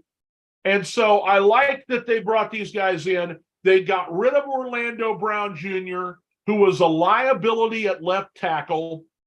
I think they wanted him to move to right tackle, and he refused. He wants that left tackle money. And so they went out to Jacksonville, and I'm sure, Andy Reid's buddy Doug Peterson is not too happy about it. They stole their right tackle to come in and play left tackle in Kansas City and paid him less money than Orlando Brown Jr. wanted. And then the ball hawk, Mike Edwards from Tampa Bay, they bring him in to play safety. He's going to replace Juan Thornhill. Charles Omenihu is going to replace Frank Clark. Juwan Taylor replaces Orlando Brown Jr. Richie James, we'll say, we don't know what he's going to be. Kadarius Toney is going to move up to be the number one receiver. Okay. They brought him in last year for a reason from the Giants, so he'll take over for Juju Smith-Schuster, and his spot will be taken by this kid, Richie James. And, they've re-signed some of the players that have got him here. I'm really glad they got Derek Nottie to come back at defensive tackle. Dion Bush is a nice piece in the back of the secondary. Blake Bell, they call him the Belldozer because he is basically the blocking tight end on that team. As a Chief fan, the one player that I want to see them re-sign that they have not yet re-signed is Jerick McKinnon. He played a really important role throughout the year at running back, especially after Clyde Edwards-Helaire got injured. I think that he's holding out for more money right now, and he's just not getting any takers, because I think that if he got a really firm offer from somebody for the right amount of money, I think McKinnon would go somewhere. But, they picked him up mid-summer last year after they let him test free agency last year also. And so maybe they're going to wait until after the draft when it comes to him. But, I was talking earlier about Odell Beckham Jr. and these Kansas City Chiefs sites beat it to death. We got to have Odell Beckham Jr., and now that OBJ signed with Baltimore, we got to have DeAndre Hopkins. They got plenty of draft picks. They're coming off the Super Bowl. There's no reason to make a desperation style move, but our window is now, and you have the pieces in place already with a draft coming up. 7 rookies last year started in the Super Bowl for the Kansas City Chiefs. They're a young team. They got the right coaching staff. They got the right quarterback. And if any of them wide receivers can't get open, you can damn sure bet Travis Kelce will. See, here's the thing, too, is a lot of people don't take effect. I just talked about New England I brought New England up talking about how Tampa sold a lot of their franchise to win that Super Bowl with Brady and try to get a couple more before he retired. And then explain how remember how I explained how New England tried it, but it had the opposite effect because of players and their contracts already. It didn't hurt them as financially as a lot of people don't realize. Kansas City has that same thing going for them. They have a system just like Bill Belichick had in New England when they were winning all those Super Bowls, where they can take their rookies in the draft, they can plug them in as starters when they have to, and they have enough people around them and talent to make them better faster than it progressing time. And then even when they make the mistakes, there's someone on that field that can cover for them. Go ahead. So Ron is saying, explain why Frank Clark hasn't been picked up by anybody. He doesn't get that at all. Well, it's probably because he just wants too much money. Frank Clark is you got the draft coming up. There are a lot of players out there that are in the mold of Frank Clark that are still free agents. Leonard Floyd hasn't been picked up by anybody yet either. Yeah. Okay? There are a lot of really good free agent players out there. They just want too much money. Yeah. After the draft, there'll be a land rush or whatever you want to call it of veterans that will get signed because all of these teams are going to fill their holes with rookies. They don't know what they're going to have until after they get them on the field. They do the little rookie camps early on, and then, hey, we'll see you, for OTAs or whatever in midsummer. And, you start to get an indication of whether or not these young players are going to be good enough for you. And if you feel like they're not, that's when all these other veterans start to get signed. Frank Clark was slated to make $30 million. They wanted him to take a pay cut. Okay. They wanted him to take a pay cut after he'd made a lot of plays for them. and he wasn't willing to, cut it deep enough to where they could be able to afford him. And so they released him. And by releasing him and deciding not to re-sign Orlando Brown Jr. and getting a restructured contract with Patrick Mahomes, they were able to sign these other guys. Yep. And they get them for 1 year or 2 year, contracts. They're not signing them for 5, 6, 7 years with a whole lot of guaranteed money. Yep. They're expected to perform. You were talking about New England. Okay. Yep, New England traded away Richard Seymour before he was out of his prime so they could get the draft picks and replace them with better, younger pplayers. They did the same thing with a ton of other players on their team. Vince Wilfork ended up with the Houston Texans. You've got they went ahead and let Randy Moss go, even though he still had some in the tank. Traded him back to Minnesota, at a certain time. And then, they had some offensive linemen that were wanting quite a bit of money. They let them walk. Nate Solder ended up going to the Giants. Next year, New England wins the Super Bowl because they didn't have to pay him that kind of money. They had other players they could spend it on. Exactly my point. And that's why, look at all the picks they got for Tyreek Hill. Okay. Tyreek Hill leaves. He wants $28 to $30 million a season to be a wide receiver. They let him walk. They signed Smith-Schuster, Marquez Valdez-Scantling. They're able to use the draft picks on these rookie players that perform. Trent McDuffie in the secondary, George Karlaftis, on the defensive line. They picked up some diamonds in the rough like Isaiah Pacheco as a 7th round workhorse running back. He's going to be their starter for the next 3 or 4 years until it's time to get paid. They may have to let him walk, and they'll bring in a whole new slew of more players. Hey, guess what? I'm glad we got into this side of the topic because I'm going to tell you right now, teams that are going to compete and win Super Bowls are teams doing exactly like this. I'm even going to throw the Lions in. If you watch what the Lions did this offseason, and so far at the free agent, we've made some big moves here in Detroit.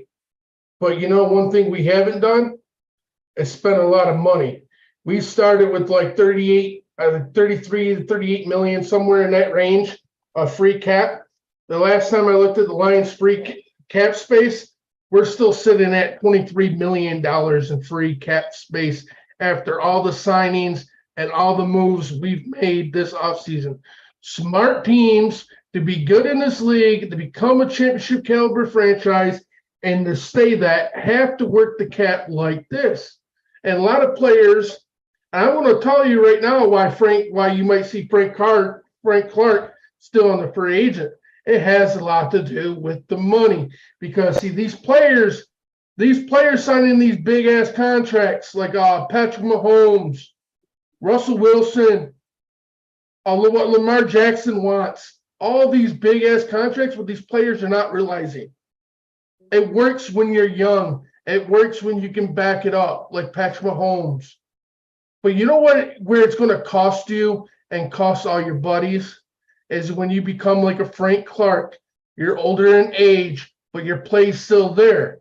But you want a 3-year deal, $30 million a year. Guess what? You ain't getting it now because you're past that age that team is going to give you that type of contract.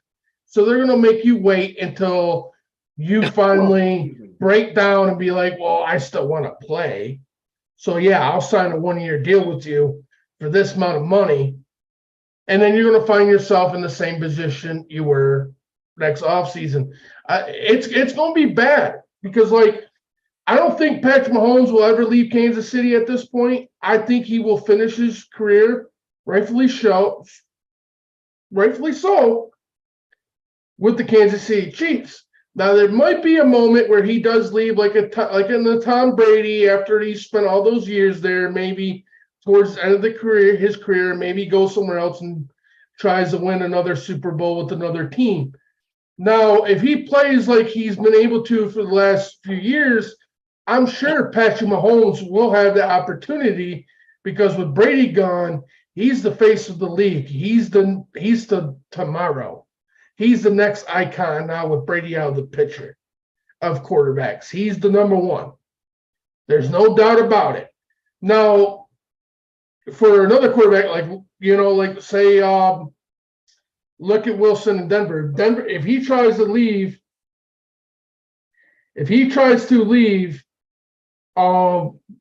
Denver and get another big deal, he probably don't because of his age at that point. Patrick Mahomes he was smart. He got the big money, locked it down for 10 years. He's happy, KC. But with players wanting all this money for different positions, you're going to get it when you're young. There's no question about it. If you got the stats, you got the play, you're going to get it. But now it's going to hurt these players later in their career because if you ask me before all this last couple of years for this big jump in pay for a lot of positions we've seen, every year it seems like a new position's pay scale went from here to here, if that makes sense, in this league. And before a player like Frank Clark becomes a free agent, I don't think if you go back like 3 years, I believe Frank Clark got a 3-4 year deal already for $30 million. No questions asked. But because the pay scales went up so much in such short time for multiple positions, teams are like, all right, to stay good in this league, you got to be smart with the salary cap, and you can't pay everybody, regardless if they're a good player or not. If they're over this age, you ain't getting that kind of money no more because they got to worry about the young kids that are balling out right now on rookie contracts because they keep some of these rookies to stay good teams. You might have to pay a Patrick Mahomes that's a young quarterback or a young running back more money than you had to 10 years ago to keep them on your team. So now, even though the players are making the money now, don't mean the money's going to be still there for you later in your career, regardless of how good player you are, because now you're making these teams use every inch of the salary cap. And if you fuck your salary cap up, you fuck your whole team up. Look at Minnesota, because that's why I didn't want to commit on the North being a strong division for the NFC, because I know the Lions, it's a Lions division. And Nick, I hope I'm answering your question right now because he asked me how good the Lions were going to be. I think we can win the division. Better. I think the Bears, especially if Fields play gets good, because to me, he's good at running the ball. He ain't good at throwing the ball, in my opinion, yet. I love what the Bears have done this offseason. The Bears have had a big offseason. They're going to be able to make some noise, especially if Fields can up his play. So they're going to be competitive. Minnesota's going to be there. Green Bay starting their rebuild this year. But I'll tell you right now, if the Lions win this division and say the Bears sneaked in there as a wild card or finished at least second, and the Vikings finished third, now the Vikings are going to have to go on the rebuild because they screwed their cap up already. They're going to have no choice to rebuild if they don't make the playoffs this year in Minnesota. There's no way they just try to keep piecing the team together and try again. At this point, I think Minnesota would have no choice if they fail to break that team apart and rebuild young again. That's what a lot of teams do not want to get themselves into. And if you watch what the Lions did, not only have we got better, but we followed a lot of ways that Kansas City has followed. We've let go of players that we didn't think we were going to let go of. I tell you what I think Detroit's doing. Detroit right now is in the Alex Smith years. Okay, you're building the team around a good enough quarterback. Okay, you're getting your receivers lined up.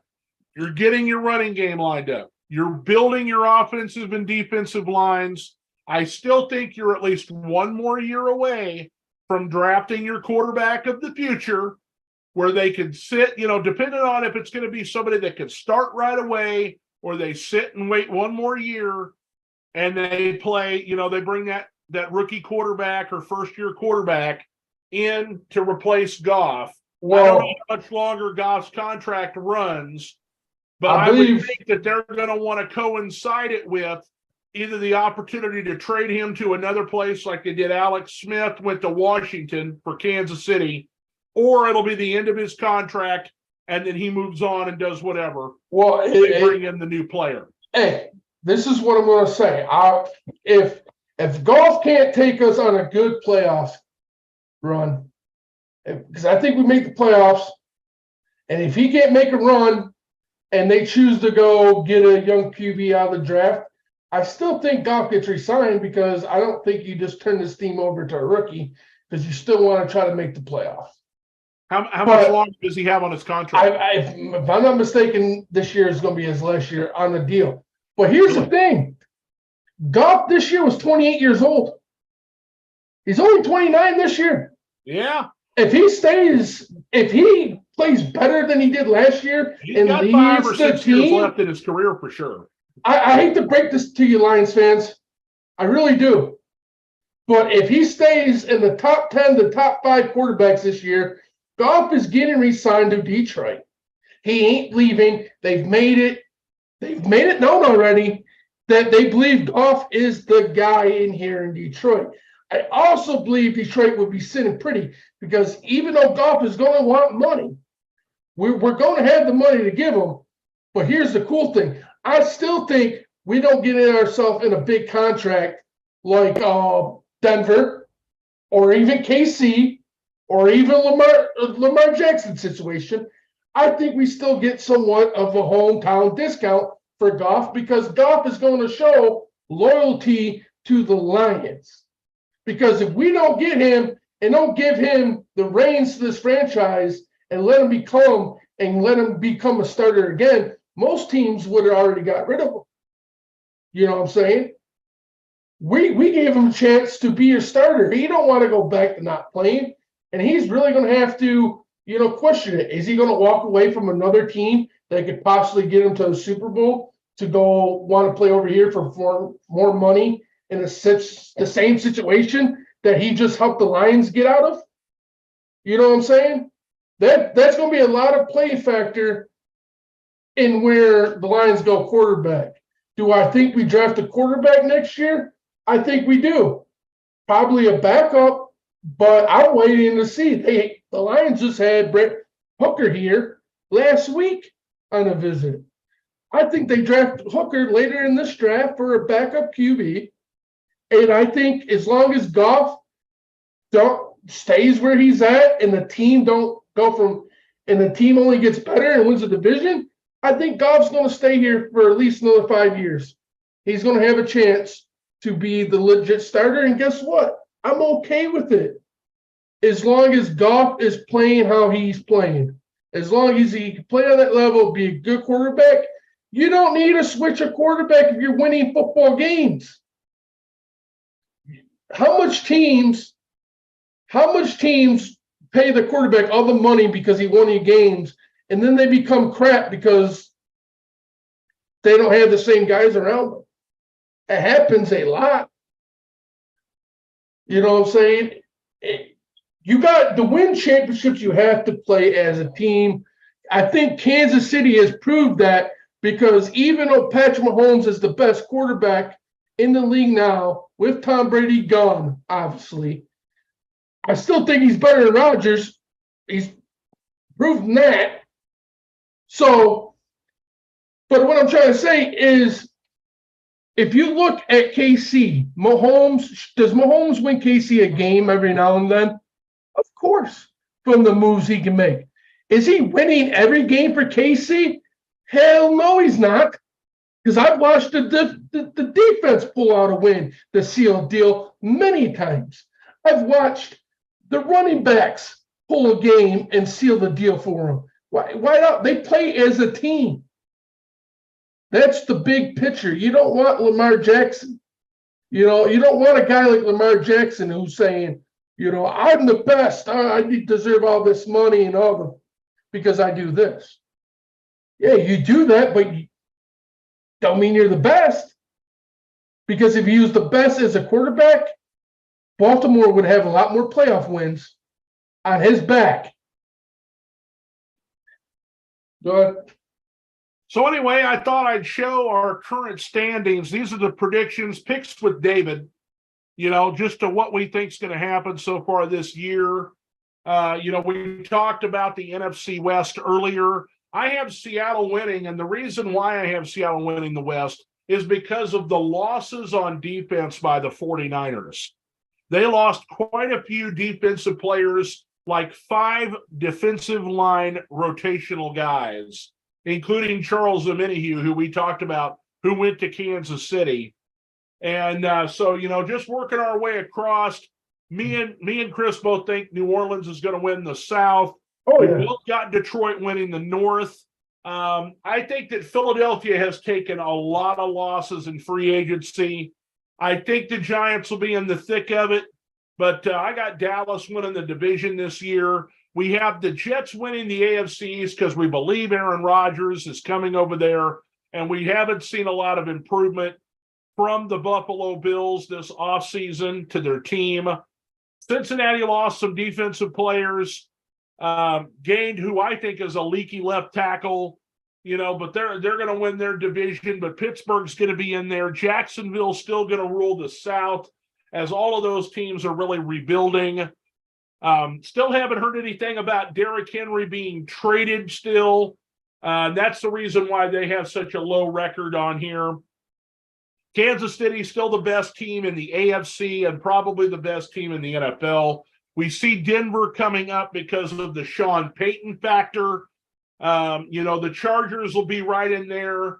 Raiders still, down below. But this is just a, kind of a pre-draft, before the schedule timing comes out, because timing is very important. When are these teams going to have their buys? When are they playing in Germany? When are they playing on Thursday night football? What's the weather going to be like? You don't want, if as a Dolphins, team, you don't want to be playing Buffalo in December in Buffalo. No. You want to play Buffalo early in the season in Buffalo and then have them come to Miami in December. See, those kinds of things. Hang on, I disagree with you. Really? I disagree. I think if you have, and this is only why I'm going to say this, I'm going to just point this shit out. I'm going to point it out. It's because you got to think of it like this, especially if you're a dome team like the Lions or a warm climate team. When you got to go play a team like Denver, Buffalo, Green Bay in December, and you're making the playoffs, you absolutely want that. There's a simple reason. Because guess what? You might like, okay, instant, like the Lions.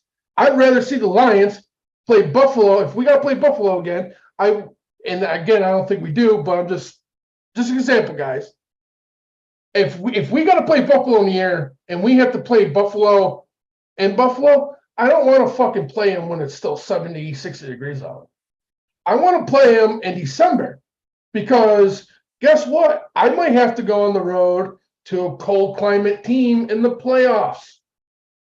Do I want my team with the less experience of playing in the blistering cold, maybe even a snowstorm, and then get a playoff game outside, like for instance, Philadelphia, where they could have 6 inches of snow in that playoff game, and now I got to worry about the Lions players playing in the snow. Could be their only snow game all season to bring it out. You know what I'm saying?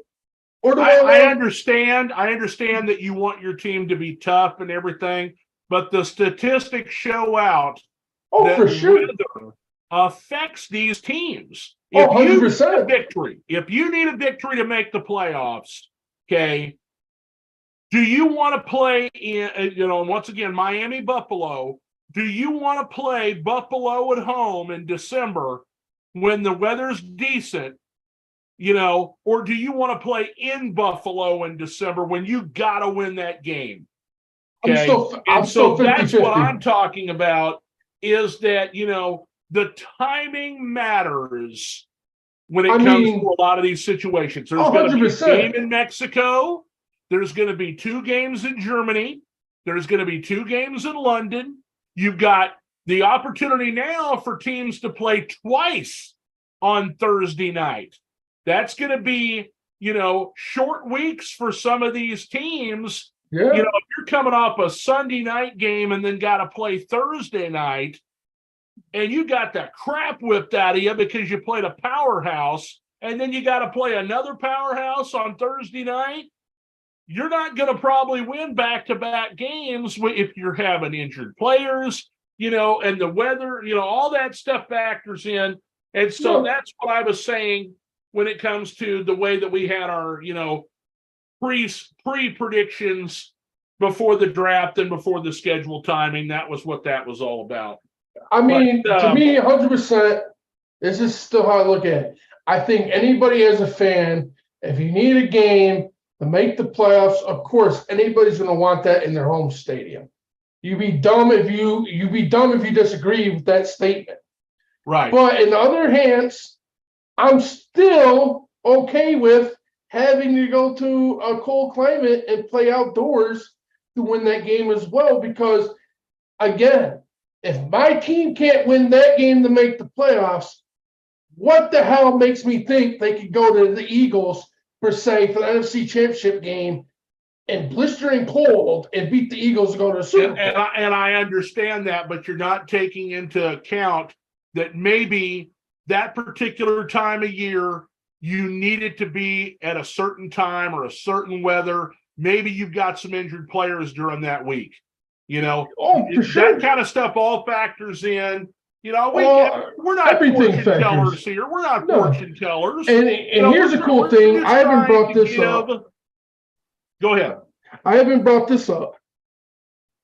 But right now, the Lions have released that Allen Park is the headquarters where the team practice and all they're at. They've already announced that they are moving from that. They want to build, and this is what I love about the daughter of the Ford. So let's give her a round of applause, because this is her to the team and the players. She wants to build a new practice facility with every gadget, the best technology. She wants the best practice facility in the NFL for the players. And this is, to me, a huge step up for anybody from the Lions organization to come up with this. And they even threw out the fact that there's a possibility that they tear down Ford Field and build a whole new stadium with the practice facility, the stadium, all at one place. Rob Woods has already said it. Ford Field is too new to do that. It's 20 years old already, man. It doesn't matter. That's still too new. Okay. Well, I'm just saying what the president of the Lions, Rob Woods, said it's a possibility to even get a new stadium. I'm just marking the dude's word. Maybe they don't tear it down. I've got a real quick comment to make. Ron, you don't want us to ruin your Thanksgiving like that. He wants the Chiefs and the Lions on Thanksgiving. I would take the Chiefs and Lions on Thanksgiving. Yeah, you just want to go to the game so you can see the Chiefs. Yeah, no, I probably would never go to that game.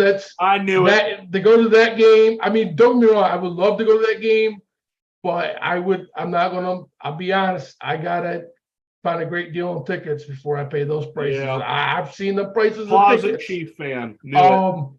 I've seen the price of tickets before. I've looked into going, and it wasn't something. Even if they were the best team in the league, I still wasn't sure if I would pay that kind of money to go to the game. It's just one game. To me, it's not worth it. You know what I mean? I say that for a lot of teams. It's not me hating. It's just I like going to sport games. Talking about the cost of things. Yeah. The prices came out this week, and I didn't bring it up. For YouTube TV, they've got the Sunday ticket package now. I got the Sunday ticket package this last season for being a direct TV customer for so many years in a row that we got it for free this last year. and they're wanting like $400 or $500 to have the ticket on YouTube TV. I'm like, I'm good. How much? $400 or $500. Are you kidding? That's Well, going to fail. it was like $389 when it was on DirecTV. It was what 4 payments of 4 payments $89.95 or whatever, and it's big money. That's why the salary cap is keep going up every year, because of you've got the streaming money now with Amazon, and now you've got YouTube TV is going to have the direct ticket, well, Sunday ticket. It won't be called direct ticket. But you've got the normal networks battling over who gets to have these primetime games and the flexibility with the scheduling. NBC's been going now for over 20 years with the Sunday night broadcast. It used to be on ESPN. ESPN, ABC had the Monday night thing for a long time. And when they merged, they had both packages. And so they overpaid for the Monday night package, thinking nobody would steal the Sunday night package from them. NBC swoops in and takes it. So they lost the Sunday night gig. And then you've got, CBS and Fox. It's been for years, Fox was like the NFC package and CBS was the AFC package. But they've made different deals because of the flex scheduling to make it to where you can literally see a full NFC game on on CBS or a full AFC game on Fox now. Yeah. No, don't get me wrong. Like, it's just the prices, but I want to prices and everything go up. All I'm saying is that's just what Rob Woods was saying about there's a possibility of building a new stadium. Now, necessarily, you might be right. Ford Field might be kept around for something the city wants to use or sell it off to somebody, because there'd be other things you could put. Maybe we get an indoor soccer team or something. But if they really go all out and choose to build a stadium and a practice facility, I'm kind of hoping the Lions go back to outdoor stadium. I don't like domes. I don't like turf. And I don't care what science says. I still feel like turf fields get more players hurt than playing on real grass. To me, you didn't have all these injuries on stadiums that play with real grass. Don't get me wrong. I know, rain, a rainstorm, snowstorm can really mess up a real grass field, of course. But at the same time, I hate that we give up so much home field advantage by playing in the dome. I watch teams like Green Bay, Buffalo, New England, the Eagles, KC, all these cold climate teams that play in the cold weather in the winter. If you check out their winning percentage in the cold at home, it is way higher than their home in September because they have that cold factor. I think that is huge. I like the Vikings. To me, they should be another team outside. That's just my opinion. I really don't think we get a new stadium. I just think we get a new practice facility. But I'm not going to lie. I'm hoping for the whole package.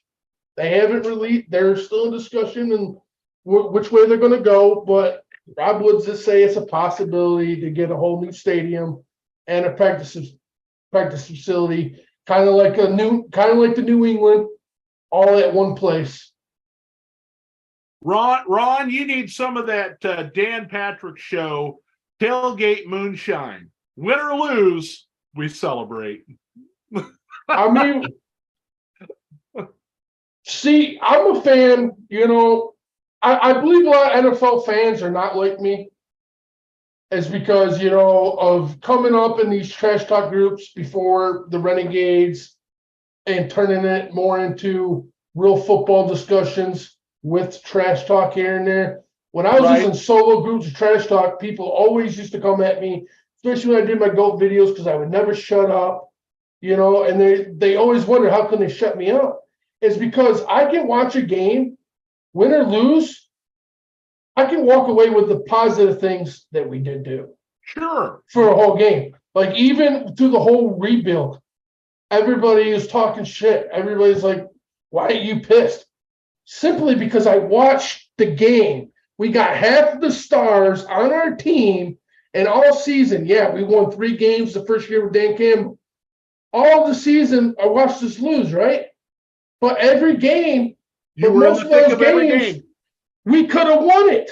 Yeah. With half of the players that the other team had. To me, that was a great season. To me, that was a great rebuild. Because and you got good draft picks out of it. If you we're going to knew lose, what you had on your team. A lot of people are just completely impatient. They're pessimistic. They got negative attitudes about everything, and what drives me crazy, and you had your interview with Josh Dodd here a couple of weeks ago. Yeah. And we talked about with him, I was on the comments and you were interviewing him about the New England Patriots. And we just said, how insufferable are the fans right now because they have become so accustomed to winning for so long. And he's like, oh, it's horrible. Oh, it's horrible. No, the team can't do anything right. The coach can't do anything right. All the players suck, blah, blah, blah, blah. And I said, Kansas City just won the Super Bowl. Okay. They just won. And everybody acts with desperation in their comments online. And I know a lot of them are just trolls, but they act with desperation online and they're like, we got to do this if we want to win this year. Yeah. And I'm like, no, you don't. You proved last year you didn't have to have the fastest receiver in the league. They changed the way they played. They added defensive players, and the last team we talked about was the Kansas City Chiefs. This is throw this in there. That fills in all the teams. We have covered every team and spotlighted them all during our times here. Next week, will be the mock draft. We're going to have some other things to talk about, I'm sure, leading up to the draft. But we want to get some more people here that want to pick for their team. And once again, I'll explain it again. We'll do the hard part. We just want to get in touch with you if you are a fan of Carolina, Arizona, Indianapolis, the New York Jets, any of those teams. Okay, we need people who that's their team. We want to be able to get a hold of you. We'll tell you who's already been picked, the positions of need for your team, which you may already know, and who's still available, and you tell us who your team takes. And we're going to announce all those. We're going to do the draft offline, and then we'll announce them all on the Sunday Spectacular next Sunday. And so we need some people. We need a Pittsburgh Steeler fan, a Washington Commander fan, a Jacksonville Jaguar fan, and a Cincinnati Bengal fan. If any of you are watching this, leave a comment. It doesn't have to be during the live broadcast. We're going to share this on Facebook. It's going to be on YouTube. It's going to be on the 4th and Goal, Facebook post. We're doing Twitch also, right? Yep. And Twitter. Okay. So we're all on here. Okay. You comment, we'll get in touch with you. We'll let you know what's going on, and we'll announce your name and who you picked for your team next weekend for our mock draft. Exactly. And just to add real quick to the sports thing. And since, our show, this is pretty much the end of our show, it's a perfect time to actually bring it up because it's actually related to hockey. It's funny because like me and Josh, I told him, I couldn't relate to NFL, but, for the Red Wings, they were a lot like the Patriots. They went to the playoffs every year for 25 years straight, won 4 Stanley Cups in 25 years. That's pretty impressive numbers. And this year we've been rebuilding for about 5 years. The last 4 years before this year completely sucked. And Right. I've been dealing with Red Wing fans, sports pages, the radio, talking mad shit. And it's like, dude, we were spoiled for 25 years, 4 Stanley Cups, of not just one, but multiple Hall of Famers that we got to go and watch. Sergei Fedorov, right? Sergei Fedorov, Steve Eisman, I remember Nick that. Lindstrom.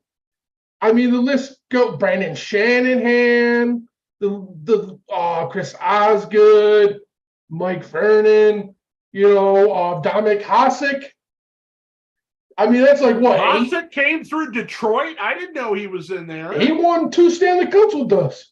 Hell, I thought he started out in Buffalo.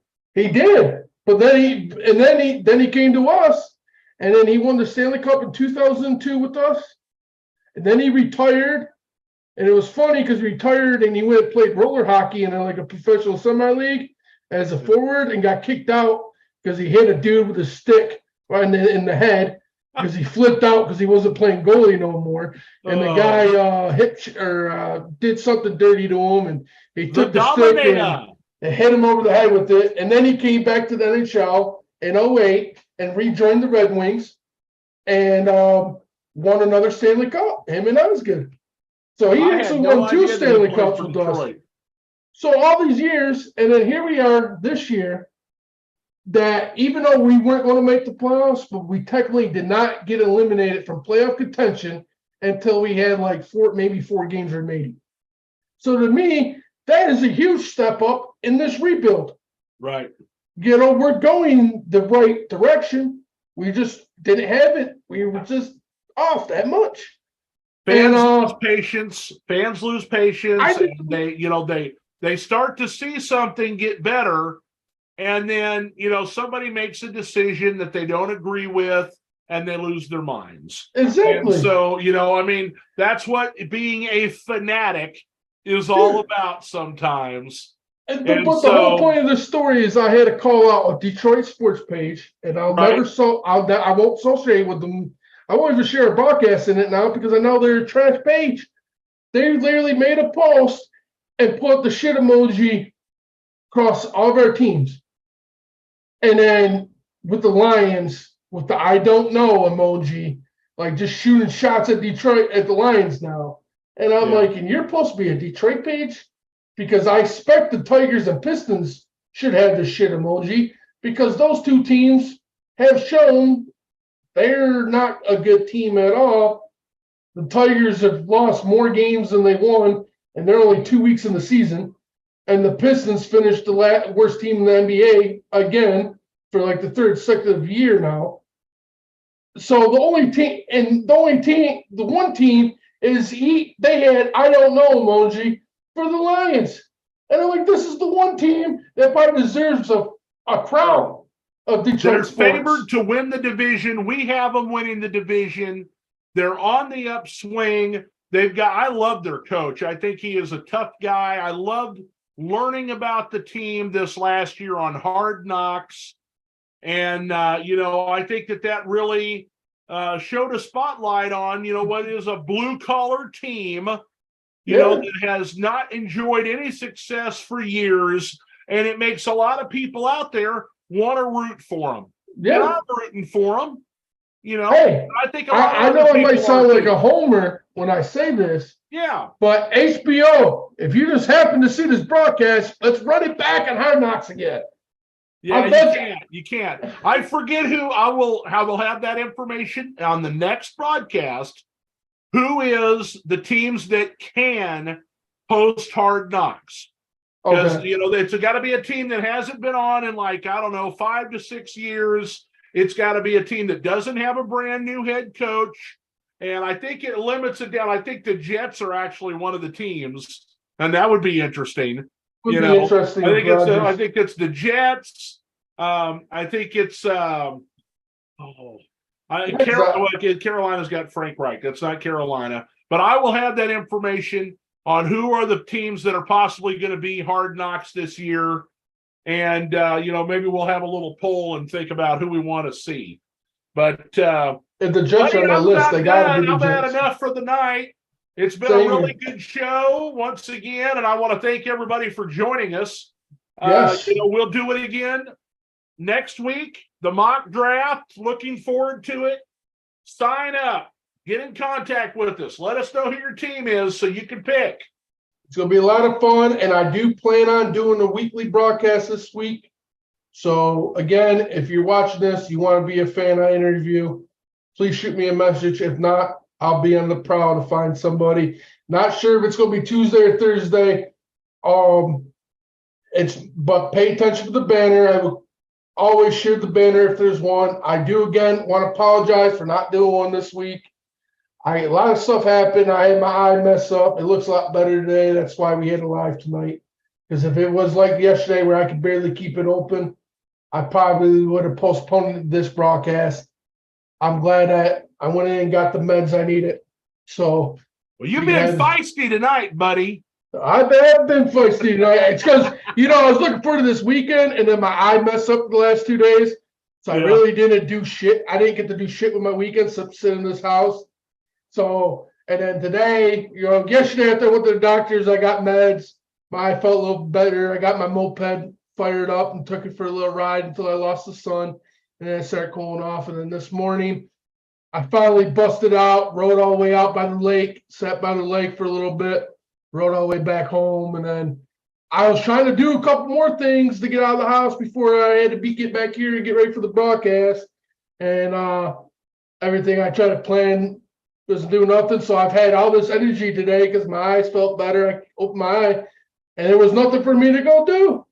So sit here at this house. I'm glad everything went seamless tonight. We didn't have any technical difficulties when I was trying to share graphics. No, I just honestly think it's all in the Wi-Fi and the signal, honestly. Yeah. Electronics, you can use a lot of good different streams, and all of them mess up. I don't care which brand you use. It's just which one makes it the easiest to use, which, I'm all up for upgrading stuff as we go on. It is cool that I didn't tell you this, but we have met the agreement. I have got 4TH&GOAL. I'm the agreement partner with the stars. So as soon as we hit like 1,000, I think 1,000 followers, 1,000 for 60 days, people can literally send us stars. And if that ever happens, that'd be cool. And actually, on my end, it shows that we can get stars right now. I don't know the count where we actually get it. I know I've sent us stars, which is shits and giggles one time. Never seen it, so I don't think we can get anything until we hit those 1,000. But we got a lot of cool things happen. And just for the future, if we ever get stars, that's definitely, stuff. If we make enough, we'll definitely use Ron got a comment. I would like to have Kansas City in the Super Bowl against the Lions. The best against the best, and I'm going to go to Las Vegas. He goes to Las Vegas at least once every month anyway. And in your dreams, buddy, keep dreaming. I'll still got to root for Detroit. You got a few other teams you're going to have to get through. That'd be a heck of a game. Hey, on the NFC side, it's doable. Just saying, we don't have the AFC side. We don't have to fight through all those powerhouses. He's got to beat up a lot of teams in order to get there. And as a Lions fan, our expectation to go to the Super Bowl this year, I don't think is truly high. Yeah. I know it's high to get to the conference championship, according to Vegas right now. But let's be realistic. Do I expect a Super Bowl this year out of the Detroit Lions? Not yet. No. I expect a good playoff run. Yeah. But we get that good playoff run, 2024, 2025 is our window. And that's one thing I do like is getting to our window that the NFC is not, it's still a couple years away from being like the AFC. Yeah. And that makes it I think they're a better. long way away from being like the AFC. Oh, for sure. For sure a couple years. And that's what I mean. So as a Lions fan, that makes me a little confident. A bit because it's a lot. Because, look at Buffalo. That's been a Super Bowl caliber team for a couple years now. And they've always found out they're a couple pieces away every time. Yeah. Because the AFC is so tough.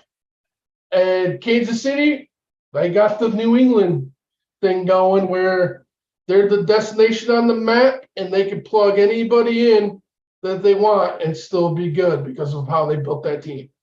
And, I like the way the Lions are doing. They're doing the same thing. They've proven it. When, when you got Jerry Jacobs as one of your best quarterbacks and you didn't even draft him. You signed him as an undrafted free agent, and the dude comes and he's proven that he could be a ball hawk in this league. Yeah. All right, buddy. All right, bud. You have a wonderful night. Again, thanks guys for joining us in the 4th and Goal broadcast. If you enjoyed this, go to 4th and Goal Sports, hit follow, hit the bell, turn the notifications on. You'll get a notification anytime we go live, or even if we post something. I try to do my best at keeping up with the news through the week. We usually do at least 2 episodes of broadcasts a week. Other than last week was the first week we've missed in the middle of the week. So if you like the show, you enjoyed it, please follow. We'll see you again Tuesday or Thursday, and then we'll see you again with David on Sunday with the draft. And again, if you want to be part of the mock draft and pick for your team, comment. Even if you're a Lions fan, you want to be that fan, comment. I'll give it up because we're doing this for the fans, for the people, for the show. That's the fun part for us, is to let the people watch us every Sunday, pick for their team, and then we get to announce it. And I'm excited for it. I'm curious to see what everybody picks for their team. I can't wait for this. I've been excited for this. So if you're one of those players, if we already got somebody for your team, we'll let you know. If not, message us your team, comment. It's that simple, guys. If you want to be a part of it, we're doing the hard work. We're going to be sitting here messaging people saying, hey, this is your pick. This is how much people you have left to choose from. We're doing the hard work. We're making it easy on you guys. All you guys got to do is respond on who. So other than that, we will see you again next time. Have a good night. Take care, everybody. We'll see you later, David. See ya. Later, guys.